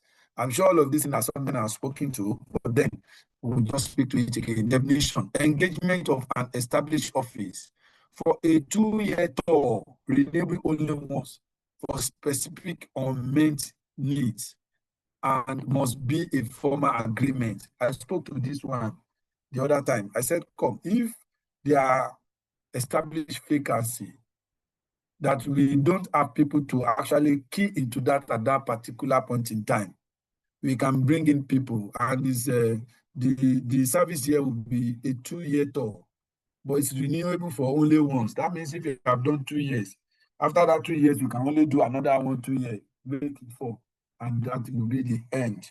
And it's going to be there's be a contractual agreement that's going to be formal. It's not by mouth. okay, oh, I need an ENT in a lawsuit. We need people who have done who is very fast in area around the orthopedic. We need people who know about sonography and marine stuff, and they want to take care of our coastal side here. And we have specialized person who is not actually in service or who have been in service and is retired, and we want to bring that person in. We can have some of our established permanent secretary who have retired, the likes of Mr. Blank Boye and stuff. I will say, okay, what they have done before, we needed expertise on their job. We now bring them in for a kind of contract employment. Maybe the first 2 years, they might not be in position of maybe commission member or stuff. And this one is an appointment that is seriously needed, more of a consultancy or they needed in that particular point. They can be brought in for a tour of 2 years, which is renewable for another 1 year. Then condition of service governed by the contract. General PSR privileges only apply if explicitly stated. I said these things are going to be formal. So all of the things that govern their employment are going to be strictly stated. So it's not that I thought this is what we needed to do. No, this is what I think. They can bring what they thought, and we can say this is what we heard. So preemption is not about this job. You need to document it. Documentation is key here. Then who can be appointed on contract? I think I've spoken to all of this. Expatriate. If there is no suitable Nigerians, I'm not sure there's any job, I can say it with my full chest, any job that Nigerians cannot do. Any of our job Nigerians cannot do. The only thing is just to find that adequate person. But I'm sure that in every field of every sphere and every field of life, people have exhibited the best of acumen and the job requirements. But then to find them, that's one thing. And to pay them again is another thing. And to keep them is another thing. Because when you have that expertise experience, most often they don't stay in one place. It's either the japa outside or the japa inside. No, japa is not about just going outside the country. Some people japa, they are flying from one place to another place because their services are actually needed. Now, there are Nigerians, pensioners, 55 years and above. Those who specifically request it, if beneficial to service, those with specialized skill, I've just said that, if advertised, non-Nigerians married to Nigeria remain on contract until citizenship. This is clear. These persons are not Nigerian, but they are married to Nigerian. They may remain on the contract until when they become citizen. They are still on contract, then they can be. There are more examples to this. I don't want to mention name, but we know there are people who are Nigerians who marry non-Nigerians. So their non-Nigerian wives or even husband can work as a contract person on a tutor of 2 years until when they become a full Nigerian by migration or by law of nationalization. So duration is always 2 years or renewable ones. I've spoken to that. Then termination by government or officers as per contract terms. That's why I said it must be formal, it must be documented. And when these are done, saying it stands. State Civil Service Commission decide government initiated termination. If we need to terminate this person within the time frame of that 2 years of first tour or the second tour, is going to be initiated by the Civil Service Commission. The re-engagement. Officer must notify 4 months prior to expiry. Permanent secretary seek consent of re-engagement from establishment. This establishment of the Civil Service Commission, you bring somebody in as expatriate and he's supposed to use 4 years. If he has done 2 years and it's supposed to be renewed, 4 years before that time, that person must come back to say, I am ready to do another one tour. I remember when I was in Health Service Commission, there used to be a doctor at General Hospital and another time at Ibejleki General Hospital in Akodo. They were the best gynecologists at that time. And for every time, say there are issues around but he's always there, more of an Indian guy like that. He was always there, but he has stayed too long and so long. So when he's going to have his tour terms finished, 4 months before that time, they had to write to Civil Service Commission and through the Minister of Health and stuff like that to make sure his service is actually renewed. I knew I did something around this when I came into service in 2007 to renew his appointment. So this one makes it even more clearer to me. Now, continuity of service. If new contract signed before leaves expire or service, if new contract signed before leaves expires, this one is also clear and straightforward. I've spoken to it before. Incremental date retained if we engage in former office without break. This is also a very clear one, which is simple for us to understand. Retired officer can be re-engaged into career post immediately below retirement grade. Retired officers can be re-engaged below retirement grade. This one, I'm sure there are many issues around it, and this one can always be spoken to by our leaders. This is possible, but I know most of our officers get leave, and if there's anything that will make them leave before job, they will now want to come back for re-engagement, except there's something wrong. You can leave service and leave voluntarily and leave well enough and coming back to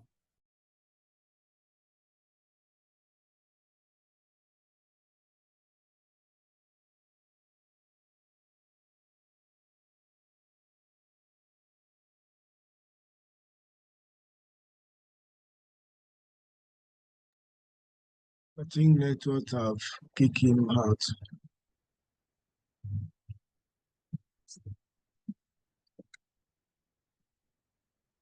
Mister, are you still there? Oh, okay, let's wait for him. Please, as we are waiting for our guests, let's make use of the okay. All right. Let's make use of our chat box and fill uh the attendance link. We will attend to the question after he finishes presentation. So let's prepare our question down. So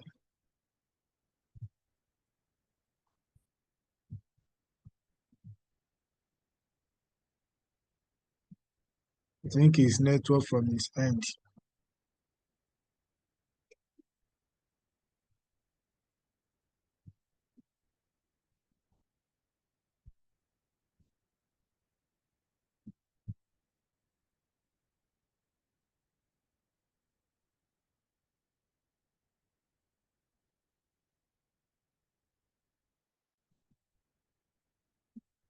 Peter.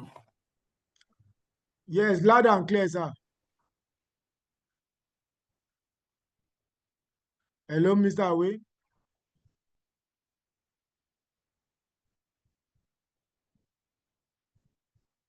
Hello, Mr. Away.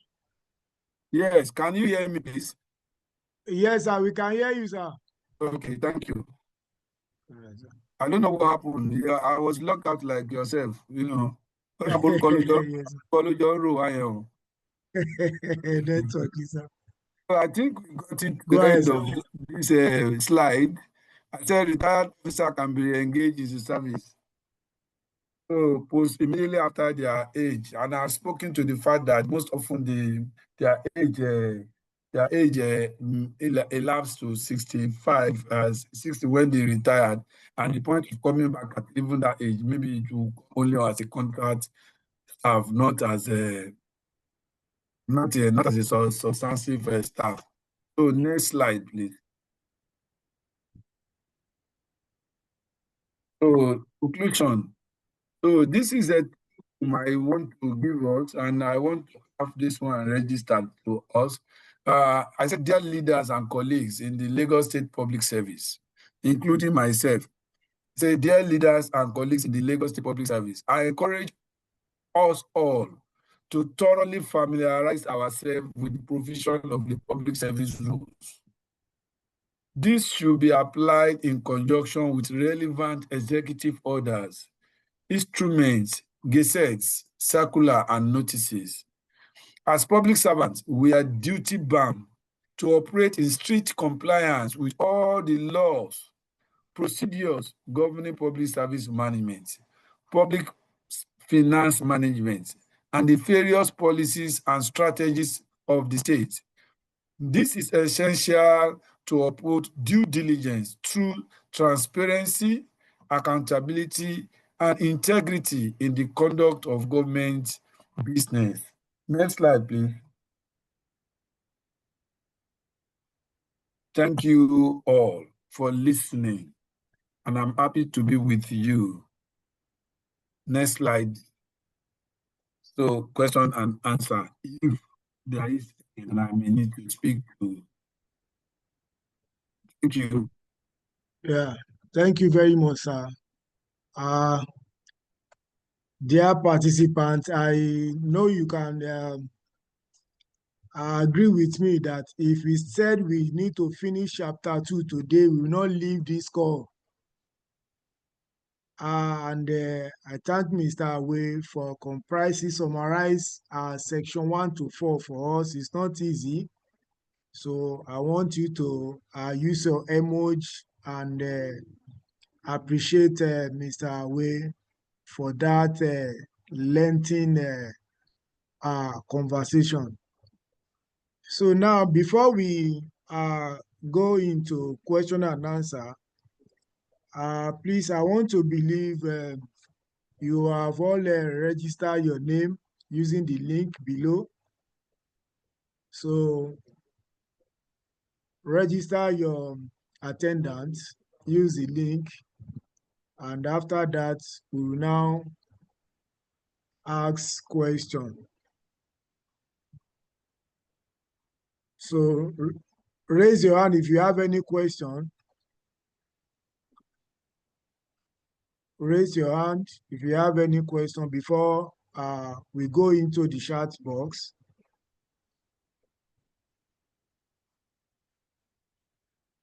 Okay, as we are waiting for us to raise our hand, I have in the chat box some question for Alhaji Awe.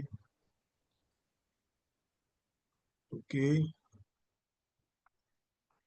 I'm trying to.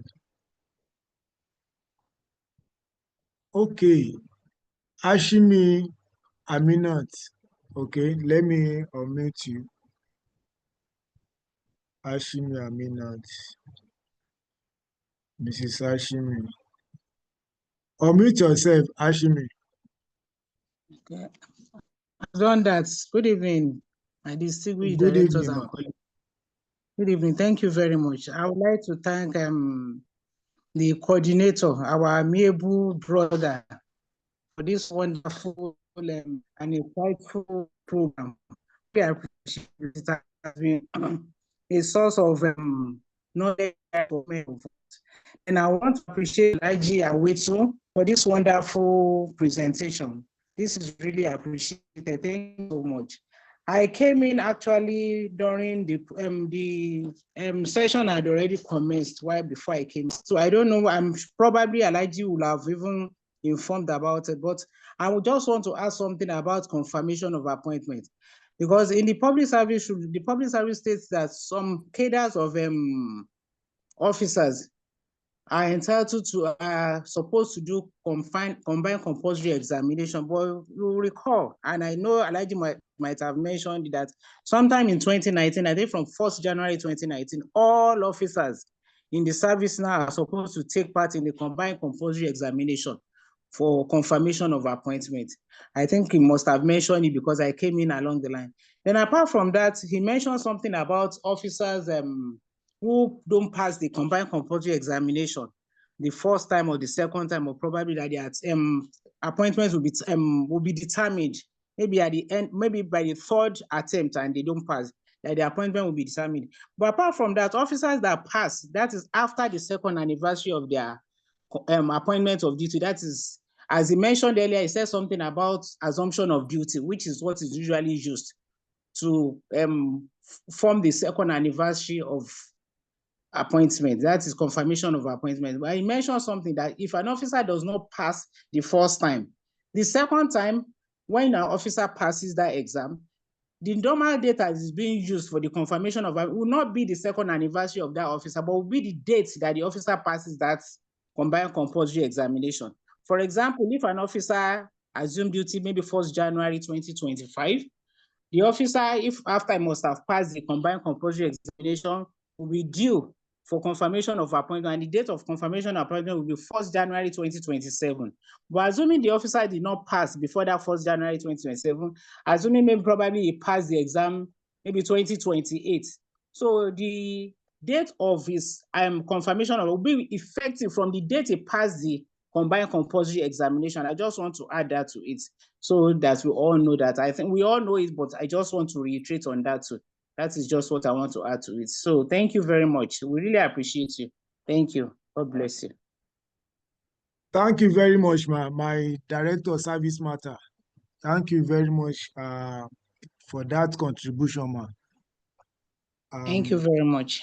Yes, ma. You are welcome, ma. So please, if you have any question, please, ma, please let me raise down your hand, ma.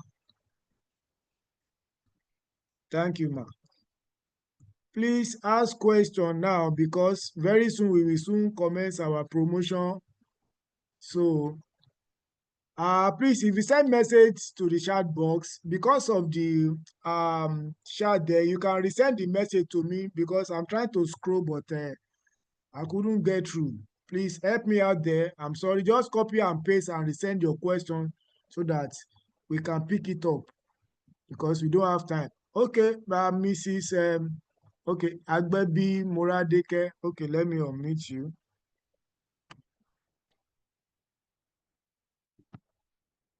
Okay, unmute yourself, Agbebi Moradeke. Good evening, sir. Good evening, ma. Thank you for today's lecture. We are very indeed grateful to what you have been doing, and God will continue to strengthen you in Jesus' Amen, ma. name. My question is, there is an officer in my MDA that is going on a voluntary retirement. So I took his, being a desk officer for exit. His record of service was taken for a salary progression. But on getting there, we discovered that his confirmation, his employment date was 7th December 1992, and was employed as a field attendant grade level 2, and was confirmed on the same grade level in 1994. But from that, and he was on that level for 8 years without confirmation.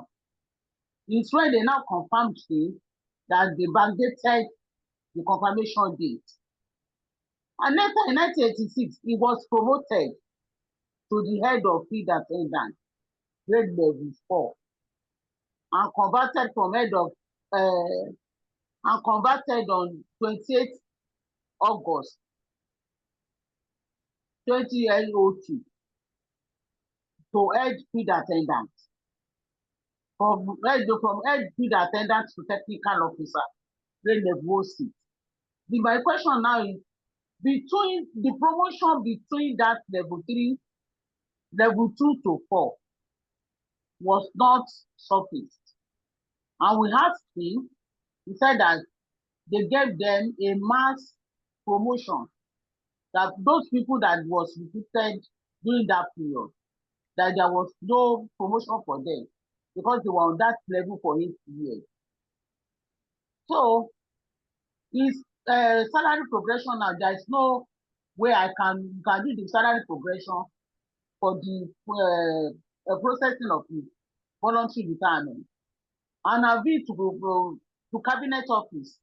Maybe we can see a gazette to that effect, but there's nothing stored.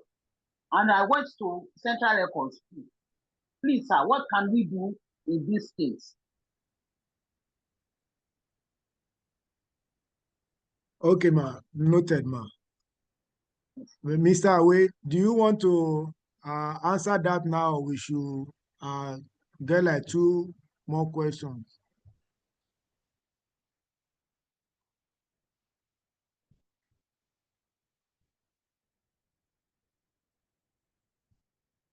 You can unmute yourself, sir. Mr. Awe, do you want to answer that question now, or we can Yes, let me answer. have Let me like 2 answer. questions? Let me answer. Let me answer the question now because it actually sounds clumsy, and if you are not careful, you will just be saying something that is really not a part of it. If that officer, as it were, the way it said, I accept that is a commission, or that particular one is from an MDA, a day parastatal. I wouldn't know the office where they have a level 1 and it's go to level 2, 3, and 4. It must, except it's explained better, that is that commission that employed that person, or is a parastatal of government that employed that person, or is from PSO, because I'm hearing issues around clerical. So it wouldn't have been possible for any officer who have not been confirmed to run through promotion, even to get to where he got to, until when he has spent years, like 8 years in service. So there's something wrong with the service history of that person. So they need to look from where he started that job and now look at the service progression so that they will be able to ascertain what actually happened. And that's what we say. Most people in service have things that are wrong, ab initio. But once it doesn't disturb their salary and it doesn't concern them, and also they are not even a senior officer who felt that tomorrow this will affect them, they wouldn't bother. But the time you are going to go out of service, this thing will catch up with you. And that is what is catching up with that person now. But those of us that are not there when it started, all we need to do is to trace the service history of that person from where it started. Then we'll be able to find solution to it. But if you are speaking to it on the line like this, I'm sure we might even give a wrong judgment around it. But the service history of that person needs to be looked into. That's my take. It has a file from where he was employed, either from a staff, from PSO, or from any commission or parastatal or corporation, from that small level of that grade. Then you should look at the service history very well, and we'll be able to say this and this is what had happened. Thank you. Okay, thank you, sir. Mr. Okay, Folarin, unmute yourself.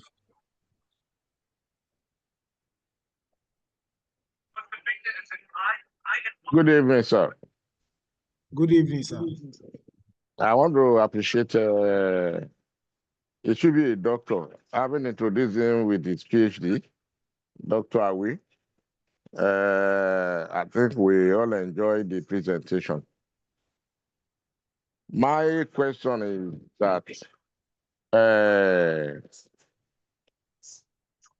it affects some of those level 8 officers, or those new officers coming into service with us. There is this confirmation exams they do now that they will even pay for.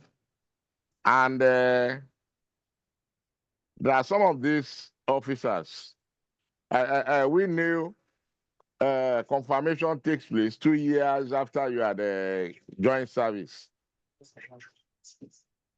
And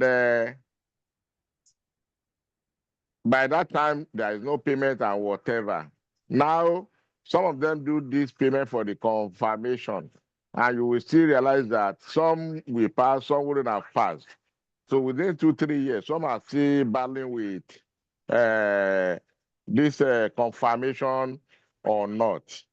And some of their questions, they don't get to the office that instructed them. They disturb some of us who are the accounting officer. How do we respond to this? How do we guide them towards this? Okay. Alhaji Folani, good evening, sir. Thank you for the compliments. I'm glad to be a doctor. I'm still on the run. So it's still a few, but thank you for the encouragement. It's been a while. You are my big brother that I know very, very well. The question as it were, let me go straight to that because of time. See, when officers are supposed to stay 2 years for confirmation and they need to do a combined exam, let me say this to the best of my knowledge. They don't need to wait until when it's 2 years before they write exam. If you get into service level 8 today, and this is 2025, you don't even need to wait to 2026 before you write the exam. As soon as the exam comes in, even at your first year, you can write the exam and it waits there for you. It doesn't have an expiry date that after this year you can't use it. It's not jump. You can use it at another year. So if you don't do that, maybe the other year, where is your confirmation year, you can write if you have not written the first one. And assuming that person failed the first one, the second one, he wouldn't want to fail. Is that he will need to read, look at what has made him fail the first time. So once fall is twice shy. You write a confirmation or combined exam the first time and you failed. You definitely would not want to fail the second time. So it is better for officers to be proactive and all of us also to mentor them or train them and encourage them as it were, that when you get into service, you will need to write combined exam and you must pass it for you to be confirmed. So within the 2 years you have, you can start preparing for now. And that person can actually write. But if the person has not written in the first year, it means the second year is the only attempt he or she has for that confirmation year to happen. So that person must be ready to pass. And let me say this one, sir, as a way of encouragement. So most of us who are leaders and accounting officer, one, we know some of our staff that are new entrants and they need to do confirmation exam, combined exam. Let's bring them on board, train them, do kind of tutorials for them. These ones are not where we need a consultant. Even ordinary our conference rooms and even our offices there, they can't be up to 10, they can't be up to 20. I mean, our own ministry of MGs, 2, 3 of them. Let's have a senior officer to guide them. A level 9 officer can always guide. A level 10 will always guide. We don't need to be an assistant director to guide somebody for combined exam. Let's guide them, tutor them, train them, mentor them. And I tell you, once they go for the exam, they will pass. That's my take on that. Thank you, sir. I hope that speak to what you have asked. Okay, thank you, sir. So, Mrs. Ashimima, you can unmute yourself, ma. Thank you very much. I just want to add to what Alhaji Awi just mentioned about confirmation of appointment on your question. Whenever, at least for the past, if I know, for the past 5-6 years, whenever new officers are recruited, the commission takes it as a responsibility to onboard them. That is to tell them what is expected of them from service, from entry till exit. And it's just for them to have a kind of feel to know what entails in the service. So officers will have been told on what to do when they for combined compulsory examination, when you want to apply for study leave or whatever, they must have been put through that. And whenever we commission, after onboarding them, the commission writes to their various parent MDAs to inform the MDA that these officers have been onboarded, but eventually that they will still need to be onboarded in order to inculcate them into the culture of that particular cadre that they've been employed. And also the onus falls on the director, admin, and human resource of every MDA to also put these officers through. Whenever they come on board, you need to tell them what is expected of them. So that is just what I want to add to it. Thank you very much. Thank you. Thank you, ma, for your contribution, ma. Mr. Kodri, are you okay with that? Let me unmute you. Mr. Kodri, sir, are you okay with that responses? Yes, I'm very, very okay, sir. Thank you, sir. Thank you, sir. Thank you, sir. All right. Mr. Olowo Nishaye, unmute yourself. Good evening, the coordinator. Good evening, sir. I just want to join other colleagues to appreciate your efforts on the first instance.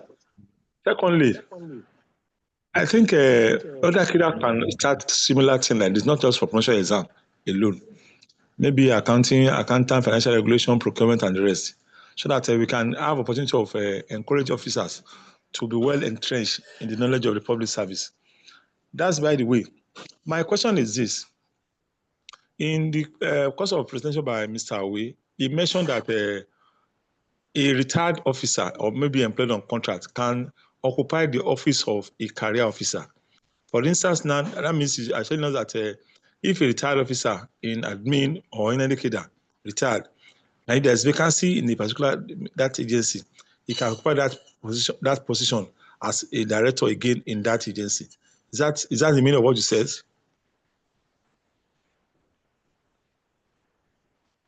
No. Except you didn't get me right. That sounds clumsy. There's a provision in the public service rule which says an officer who is 55 or his age has not spelled to him can be re-engaged into service.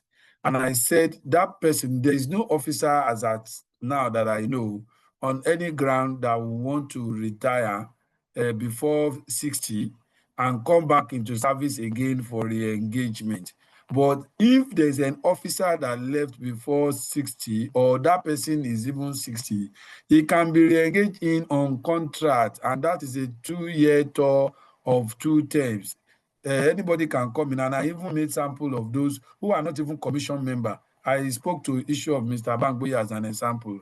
I said if his service is needed, maybe in the area of expertise, or person who has an ENT, or somebody who is a gynecologist, or somebody who has a environmental impact assessment issues or climate change, that is a private expert area. That person can be called in even if he is a retired officer to come and work, but it will be on contract for a contract tour of 2 years or just 2 terms. That's what I explained. But if you had gone as a public servant retired, coming back into full service as a director again on that same full-time thing, no, I never said that. Then again, let me speak to issue of saying that some other cadres can run of this. This org was an instrument, designed by Mr. Jamiu, the facilitator, and his colleagues are running all of this. He's our moderator, but it doesn't subject it to only public service rule or admin and HR officer. It is meant for everybody in service. It's for everybody in service. And I'm sure that within the time I've listened to him before I facilitate today, people within accounts have been brought into this platform to speak to issue around financial management and accounting. We have had directors of procurement who have been here to speak around procurement issues. I have seen people from other cadre that are spoken around this thing, except if we have engineers that is going to bring in, and some other people is going to bring in again. But I'm sure that he has always tried to shop for people that speak to different professions and cadre. I can speak that for him, but he can actually speak better about it himself. He manages his platform and he knows those who he brings. Except he has called some people that have not answered him. I was also called like normal person, and I gave my word that I would join in, and I did that. So I'm sure you will call in some other person at another time. Thank you, sir. Okay, thank you, sir, for that information. So if I'll send the link of our Telegram to the chat box, so you can copy it and send it to your group, in your department or your MD, so that everybody can benefit from it. Like he said, this platform comprises all cadres. By our next program now, our next facilitator is a permanent secretary, Minister of Housing. So we are bringing engineer to come in. So going forward, Mr. Olowo Nishaye, are you okay with that? You can mute yourself. So let me know if you are okay with I am okay. I am okay with his response. Maybe I misunderstood him. But my opinion, maybe because I'm coming for the first time on this platform, and I'm not saying other cadres have been. I didn't know that other cadres have been coming. I made this call on a WhatsApp group. That's why I said maybe for other cadres. But if other cadres have been coming, fine. It is good for everyone to have the knowledge of as a public servant. I really want to appreciate your efforts. I'm okay with your Okay, response. sir. What cadre are you, sir? Sorry. What cadre are you, sir, if I may ask, sir? What cadre are I'm you, in sir, if I planning. may ask, sir? Okay, we are bringing up your peers soon. Thank you, sir. Noted, sir. Network All challenge. right, sir. I'm in planning, if you are hearing me. Okay, no problem. Mute yourself, sir. Mute yourself. Mr. Babatunde Taiwo, unmute yourself. Yeah, I can. Yeah, thank you so much, Mr. Jamiu. Yeah, First and foremost, I want to welcome, sir. appreciate Mr. Awe for his presentation tonight. And if I may just add to what he said earlier on the issue of retired public servants coming back on contract appointments. Yes, it happens. But one key point that we need to note is the fact that when such officers are coming into service, they are stepped down by one grade level. For example, if the officer retired on level 16, if he's going to come back as a contract officer, either into that same NDA or not, he will come in on level 15 and not the 16 that he retired with. That's just my contribution. Thank you. Okay, thank you, sir, for the contribution, sir. Yes, you are correct. That's what is in public Mrs. service. You are very, very correct.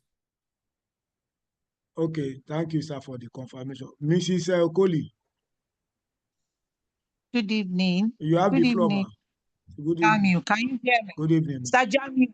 Jamiu, okay, Jamiu squared. Good evening and good Okay. evening. Good evening, ma'am. Mr. Awe, Thank you, for ma'am. that. Thank you for sharing your wealth of experience. However, Mr. Jamiu, that's the moderator. Please check into the chat box. There are some questions there that I would like to hear Mr. Awe's response on. Please, let's look at them. Thank you. Okay, thank you, ma'am. I will do that. So, let me just quickly pick these two, Mrs. Bola and Ayongbola. After that, I will go there. Thank you, ma'am. Mrs. Bola. Thank you. Thank you, Mr. Awe. And thank you very much for this platform. I'm a scientific officer, and this is quite, a good platform for knowledge acquisition for me. I want to thank the guest today, our guest speaker today. Thank you for this insightful knowledge that you have just shared with us. Mrs. Okoli, you might not remember me. I'm meeting here on the platform again. So anyway, what I want to say is this. I want to ask a question and also make a little comment. And my question is, how do the civil servants actually determine the vacant posts? How do they determine it through the MDAs or through, the things that, the team's agenda or the activities of government? Because like in my office, I am in the Water Resources Department, and I know that at present, there is need for groundwater hydrologists, surface water hydrologists. These are professionals in their specific technical fields. And then there is also need for, I think, at present, we have 2 meteorologists in the state, 2 of them. There is need for more. We need people in the water sector, professionals in the water sector who are experts or specialists in that particular area, considering the fact that the state government right now, is doing a lot in that particular sector, and a lot of activities, a lot of programs and plans are coming up. People who read water sources management. That's the little that I just want to say. Thank you. All right. Thank you, Thank you. Bola. Let me just respond to that quickly. I've spoken to that while we're having the presentation. It might not be specific the way you have spoken to it, naming the officers and this thing, but I know I've spoken to, when I speak to it now, I think you will remember. There is issues with what we call workforce planning. And in some other plans, they call it manpower planning. And that is to know the number of persons to each job. Sometimes jobs are duplicated by having numbers of employees to do it. It's more or less you needed in every MDAs, there is what you call workforce planning.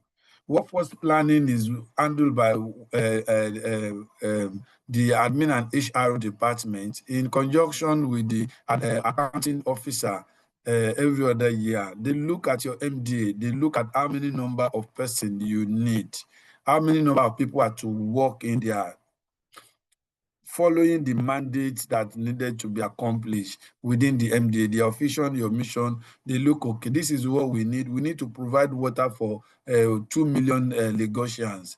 Within that ministry, how many numbers of scientific officers we need?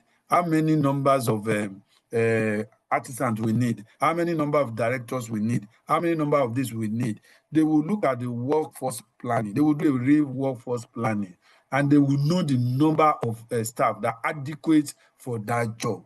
However, some staff may go either by termination, by dismissal, by normal retirement, by normal Japa syndrome. If the number you need is actually 6 or 7, and you have 6 or 7 from start ab initio, they will not need to recruit anybody. But if you are 4, it means you are short service. You need somebody in that area. Some other one might even be a kind of cadre that somebody is not there. And there's a kind of qualifications also that officer need that can run all of that job at a time, but not that you necessarily need another sub officer, meaning it's a duplication of service. And also, there are a number of people that you can admit into public service that the state government knows at this time this is what they can cater for. I spoke to that. Some people will say, and they just pick people into different places. But I tell you, for any office, MDA, to know the number of people that will work, it is a kind of workforce planning or manpower planning that needed to be done. So each time there is promotion every year, there is always I think they run this, it's not taken for granted. I know it's what they do in a staff and training. That's why we have workforce planning unit in admin and HR. They sit down, they look at your strength, they look at the staff budgeting and employee budgeting, and they look at the numbers that are needed. If there are shortfall of that, the accounting officer has the right to push it and say, we need this, and we need that. So if there are no vacancy that is being given to that, they create a vacancy for it within the workforce of that MDAs. But especially when it's an MDA that is professional, that's the job they do, environment. Now, the environment will push staff to each MDA to work. Admin and HR officer is a kind of cadre that is centralized. They push us to different MDAs to work. Assuming in your office, in the environment, you needed 3 or 4 admin officers, and we have 2 there. The acting officer can request for 2 more officers to make their job moves on, or the director admin and HR will say, I need 2 officers of this cadre. But if it is a centralized office where you are the one that add your staff and you are putting them to another place, it is you that will do your centralized workforce planning and know which officer is here and here. Procurement agency will know they have 400 officers, and all the MDAs that they have, minimum of one person or 2 should be there. If there are MDAs that doesn't have, the accounting officer will write to procurement agency to tell them, I need a procurement officer in my MDA. It's now for them to post. If anybody need a scientific officer in maybe water regulation, this thing, and there is no scientific officer there, they will request from that department, from that MDA, and you will always give them. And if there is a shortfall, it is right for them to recruit. The Civil Service Commission will be written to that this type of officers are needed to implement a seamless service delivery, and they will seek for approval for recruitment from the head of service, through the head of service to the governor. And when that is done, and you are able to give your player a very good point why you needed them, they will approve it, and those people will really be employed. But it's one thing to need them, it's another thing to communicate in the right way for that request, and that request will always be granted. That is the best I know about that. Thank you. Thank you, sir. Bola, I hope you okay with that response. Okay. Let me quickly, okay. Ayong Bola, unmute yourself before we. Ayong Bola, Good evening, sir. good evening, sir. Quick one, Yes, sir. sir. I want to quickly appreciate the facilitator and every other people right there on the platform. In fact, it was a good lecture. And may Almighty God continue to strengthen your efforts, sir. Sir, it's just a little clarification that I want to make. Concerning the leave of absence, someone that have a leave of absence, will the person go for promotion whenever the person is due for promotion? That's one question. Then two, sir, concerning leave to go, how compulsory it is for somebody who is to retire? Probably is it a month or 2 months or 3 months? I don't know, but is there any consequences? Is there any disciplinary action that will be taken against somebody that did not go for that leave to go before retirement? That is my two questions, sir. Okay, thank you, Mr. Ayogbola. Unfortunately, what we are treating tonight is not about leave of absence or anything about leave. So we won't be able to treat that now. You can make use of our Telegram channel and ask that question so that Mr. Awe will answer you on that. So I'm very sorry for that. The topic on leave is on the way. So just stay tuned and stay thick with our Telegram channel so that you can know more and more about it. So you can make use of that chat box, click on the Telegram channel, join us, ask the question, Mr. Awe will answer you. But tonight, let's focus on the topic. So saying that, Mr. Tayo, please permit me to unmute DSM so that then later I'll come back to before going to the chat box. DSM,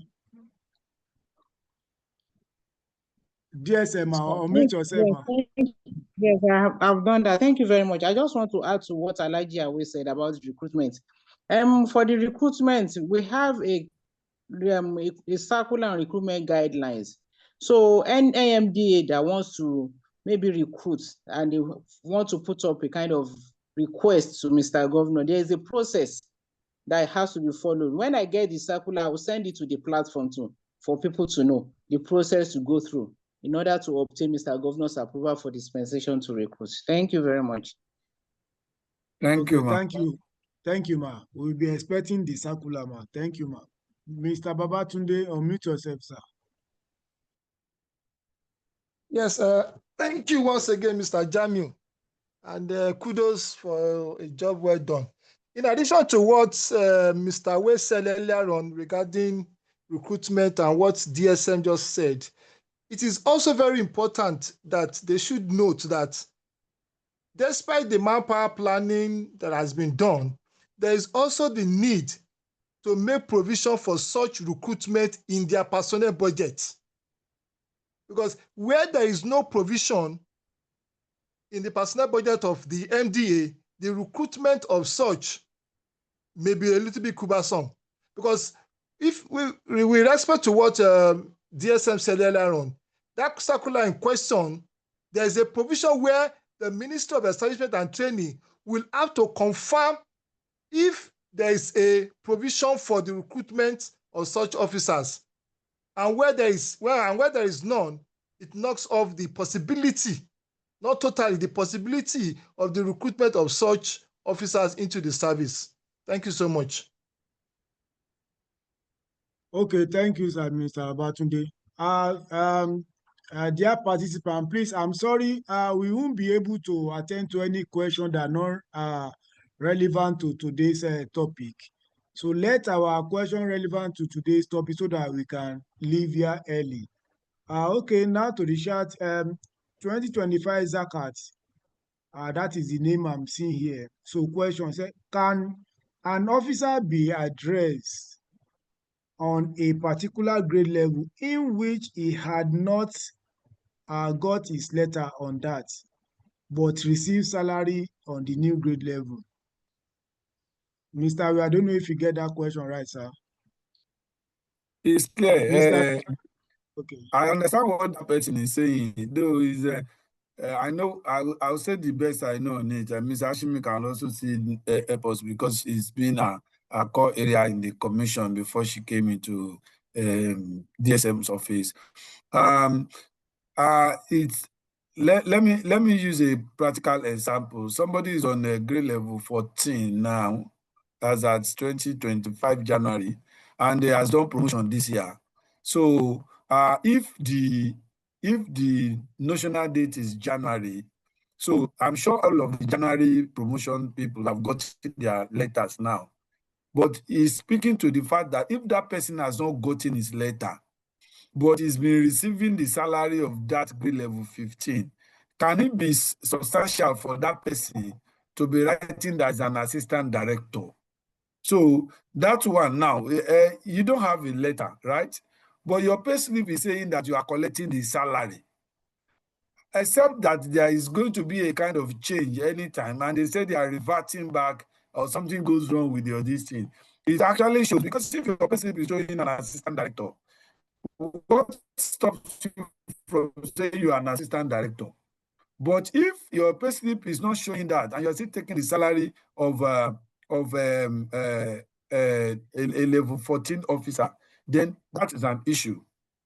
I also note that for any promotion to be effected to the extent of your salary, your promotion will have been defended at the Civil Service Commission, and the council will have sat on that issue, the PMB, and ratified that you have been promoted.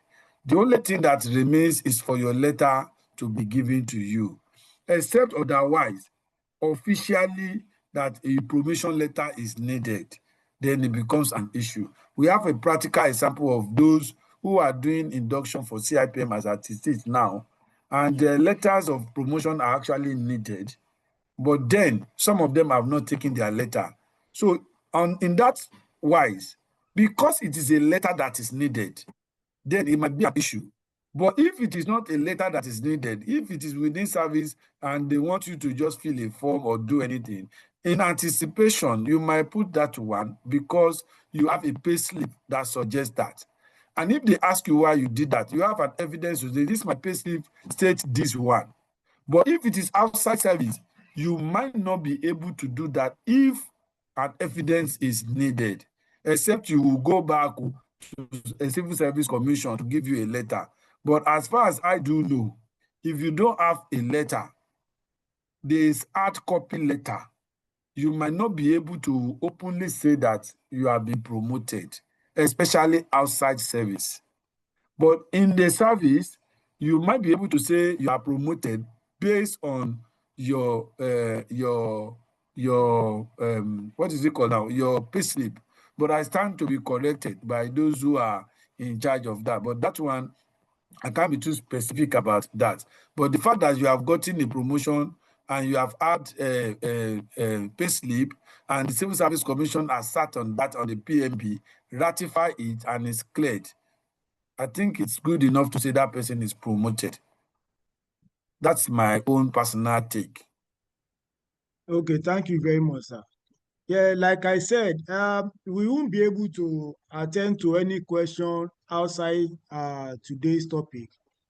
Mr. Adebowale Tundi Martins, you are asking on conversion. Please join our Telegram and ask that question. Mr. Awe is there, DSM is there also, and we have a professional officer, our guys, PS, they are there to answer all that question. Because of our time, we won't be able to attend to any question outside from today topics. Please, we are sorry. Please, ẹ má bínú. Join the Telegram and throw that question. someone will answer you. Logun Shakiru, okay, on promotion. Anyway, let me just take that. So Logun Shakiru said, sir, okay, sir, if an officer's letter of promotion was missing from the commission and was only reissued after 3 years, when he is actually due for another promotion, such that the officer lost his notional date, even though he's lost his grade salary for those 3 years, what are the remedies available to such an officer? Suppose an officer employed on grade level, such grade level and pass his combined confirmation exam at promotion level and was not promoted, is there any remedy for such deny? I don't know if you understand that question, sir, Mr. Awe. I heard it is one long question like that, that person got promoted and he lost his promotion letter. Promotion letter is just an hard copy of your promotion. If the oracle has picked that person that he is in the next grade, it has picking that person is the next grade. The person is taking salary and is in the next grade. And I wouldn't know what will happen to any officer. That is, it will take 3 years after your promotion letter has been lost and you didn't do anything until another promotion comes in. That's a disservice to that person by himself or herself. If I got promoted in 2022 and my letter was lost, how would it lose? And I couldn't get another one. And my MDA did not do anything. My director and HR or my accounting officer were not able to help me push it until when it's 3 years, another promotion now comes in. And I'm saying I'm losing points or losing. No, I don't think that is practicable anyway. It is for me, it is a negligence on the part of the officer himself or herself, or the ministry where he works, the director, admin, and HR, or even accounting officer. If you keep quiet, you don't talk about yourself. That is an issue. There is no way you can be promoted and you're in transit to your MD or whatever. You said your promotion letter is lost, but you still have a copy in your file in Civil Service Commission. There will be a copy there. So you go back to that place, they will get a copy. If they need to do a certified true copy for you, you will have for you to do another. If not, they will still write another letter on the same date of the copy they have in the file. So how could anybody get your letter lost and you waited for 3 years and it's now time for another? No. It doesn't sound realistic to me. I'm sorry to say, that's the way I feel. It's not possible. It's a disservice to yourself if you allow that one to happen and you are not coming back after 3 years, except there's something wrong. Thank you. Oh, thank you, sir. Mr. Tuji Lambo, please hold on. Let me allow DSM to just add to what is on ground. DSM, ma'am. Yes, thank you very much. I just want to align with what Elijah Awe just said about promotion, the person that lost his or her promotion letter. Whenever you have issues like that, you are expected to apply to the commission for certified true copy. Commission will be able to do that for you. So you don't have to wait for 3 good years for you to now want to apply for another one or whatever. That is by the way. Then the issue of officers not having their promotion letters now, because maybe they are now receiving the salary, they are here to receive their promotion letter. I think it's really peculiar to this particular year, because if you can remember very well, commission those with notional dates from 1st January, they started receiving their salary from February 2025. And it's all just peculiar to them. And that you remember that the commission, the members of the commission, I just brought on board, I think sometime in March or April this year. So they had to sit on it, to deliberate on it, and it has been approved now. So letters have been issued to various MDAs, which also the Public Service Office is also doing. So I think it's just peculiar to this particular year, not that it's been something that has been happening for a long time. Thank you. That's just what I want to add to it. Thank you very much. Thank you, ma, for your contribution, ma. I hope the last person understand or clear on the question. Okay, before I proceed on the chat,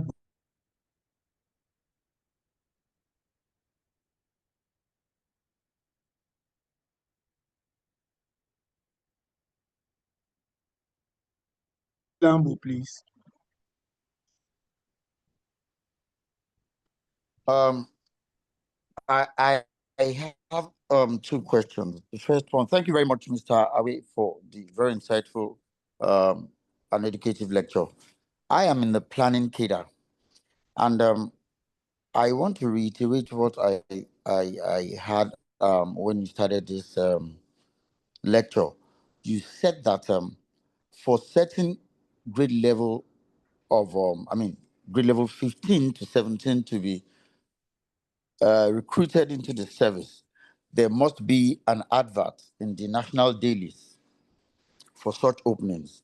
Now, that to me sounds sacrosanct. It has to, there has to be an advert in a bill. But where you have an opening and then you have applications or people that prospective new entrants, and no application is um, um, sent into the national dailies, can they still be employed to that level in the service, level 15, 16, or 17? That's number one. That's to Mr. Awi. And then the second question is to Mr. Jamu. I just wanted to ask you if the registration link is designed for those admin. I do not know, because I've been trying to register since and it's not opening. So I want to know if other cadres are also expected to register on that link. Thank you very much. Oh, okay, sir. Concerning my own part, sir, I don't know what happened to the. It's not only you that complain, sir. The attendance link is. Or are you saying about the Telegram link, sir? Mr. Lambo, sir.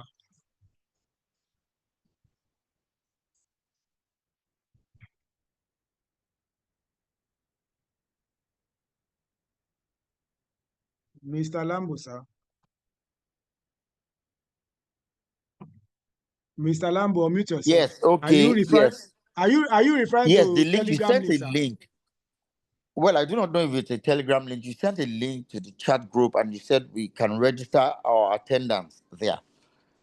And I've tried it a few Okay, times. we The have link is not opening. Okay, sir. I sent two links, sir. One for attendance, that is for this Yes, call, attendance for this call.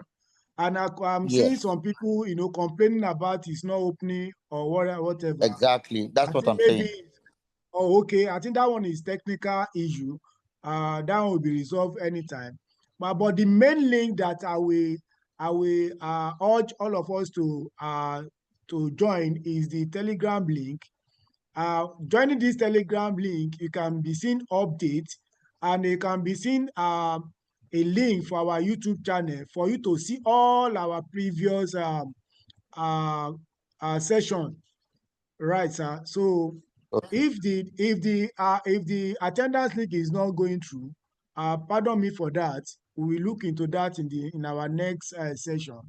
But don't skip the Telegram link, sir. okay.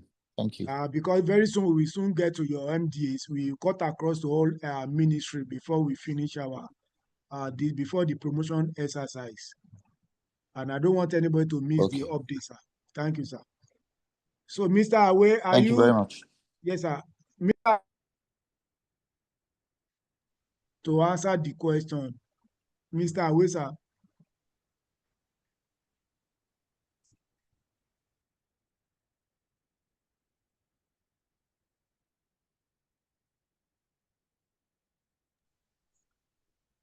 Let me check on Mr. Awe.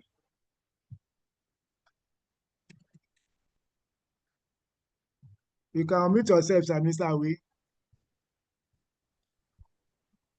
Okay, thank you. Mr. Okay, sir. Yes, thank you. I'm now muted. The question is supposed to has to do with advertising for position.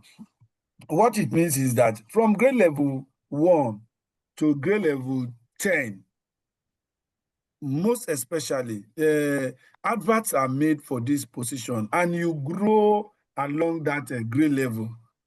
But specifically when it's getting to level 13, 14, 15, and above, because it is a position that you have not grown over time in service to, that's why the advert is a specialized recruitment. That's what we're speaking to. Grade level 8 is an entrance position for 1 to 6. These are junior officers entrance level. But when you are coming in on 12, 13, 14, 15, it must have been a vacancy that has been established or identified, and people of specialized area, or not even specialized, are needed. So if you are an admin officer on level 8, you will grow to level 9. That is advanced to level 9. Then you are promoted to 10. You are promoted to 12. Then 13, 14, 15, and like that. But coming in between the ladder is most often not really realistic, except it's an advert for that position. That is what I've spoken to. So a level 15 officer to 17, these are managerial posts, director level. So people of expertise might be needed, and they bring them in. But that if there is a case for those who have been in service, who are on level 12, 13, and 14, 15, and they have grown up that ladder, then why do you need to go and bring somebody from outside? That is the difference. You now, let's say you are a planning officer on level 15, and you have that potential of going to 16 and 17. Why would the state government go and bring somebody from outside on the same level 15 that they have enough members of staff to actually grow up to?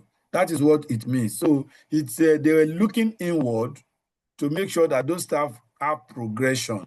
But where they don't have anybody to stand that vacancy, then it will be advertised. But more often, it's not a big normal advertisement.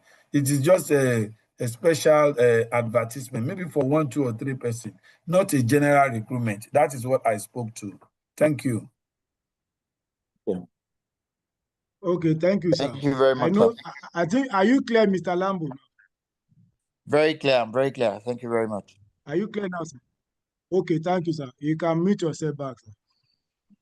Please, we won't be able to take care of all the questions in the chat box. I will just give the 48, 20, 30 Grace to say something, to say his question or her question before we call it a date. Please make use of the Telegram channel. Send your question there. Immediately, someone will answer you. Please make use of your Telegram. Okay. And another thing is, I will send this link is our YouTube channel. You can click on that link, save the link so that you can access to all our previous session, different topic in different cadre, so that you can enjoy it. And I want to call it a day. Mr. Lambo, sir, are you still there? Okay, let me unmute Mr. Lambo.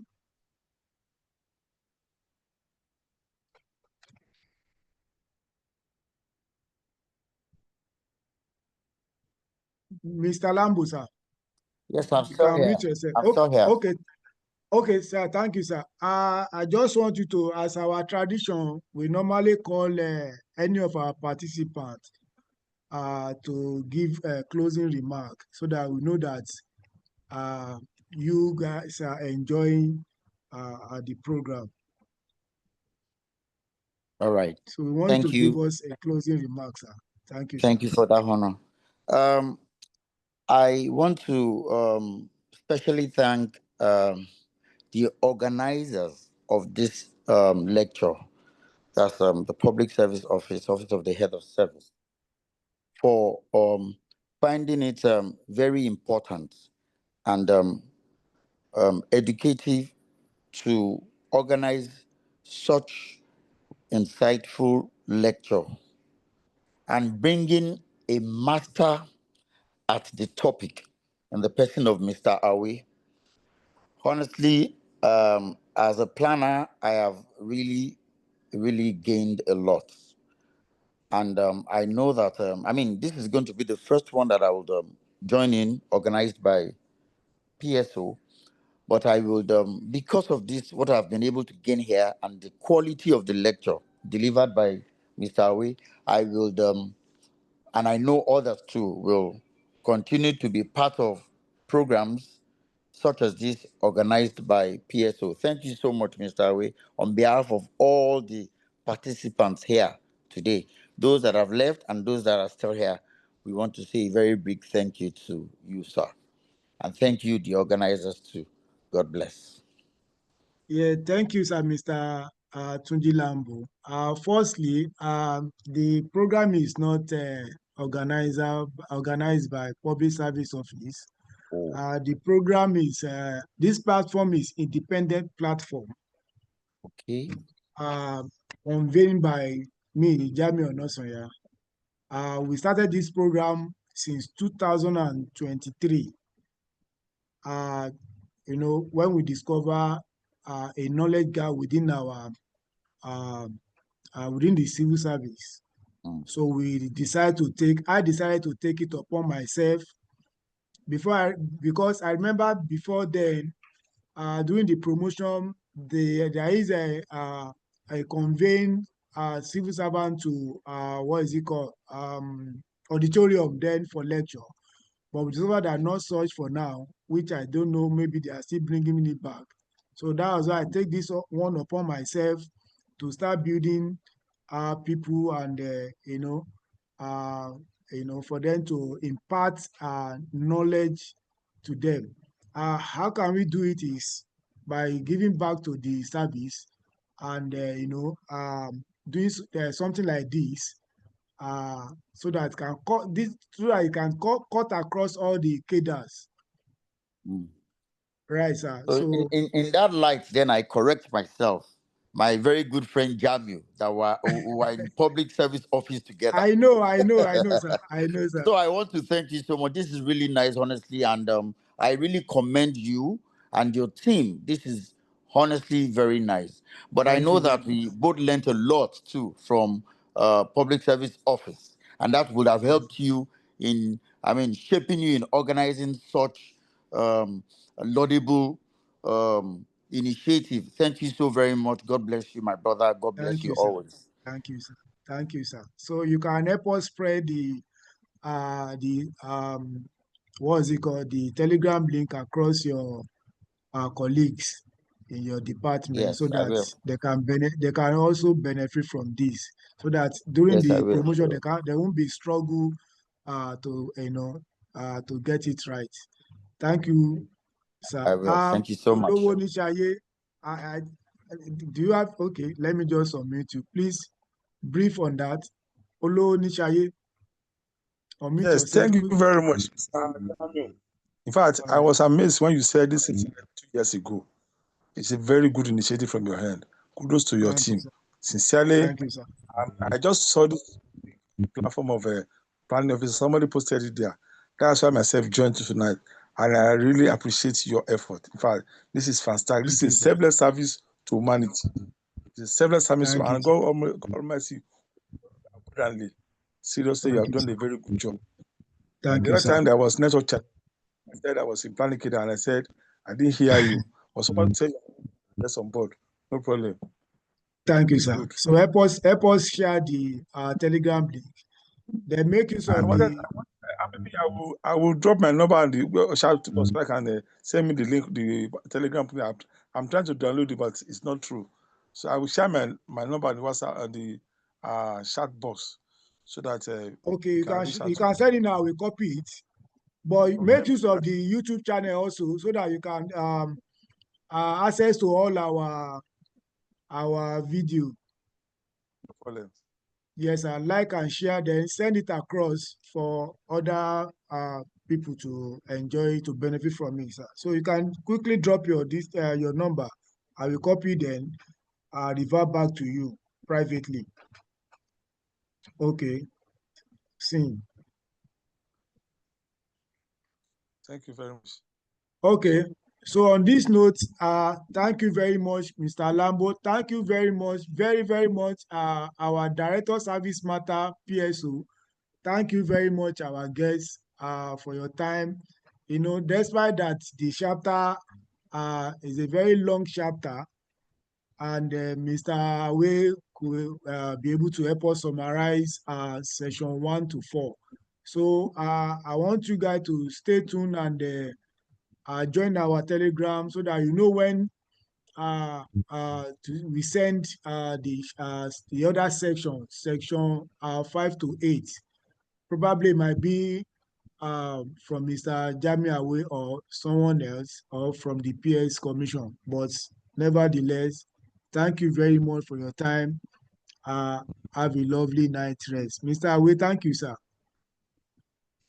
Goodbye, and thank you Very everyone. much for the honor. I really appreciate.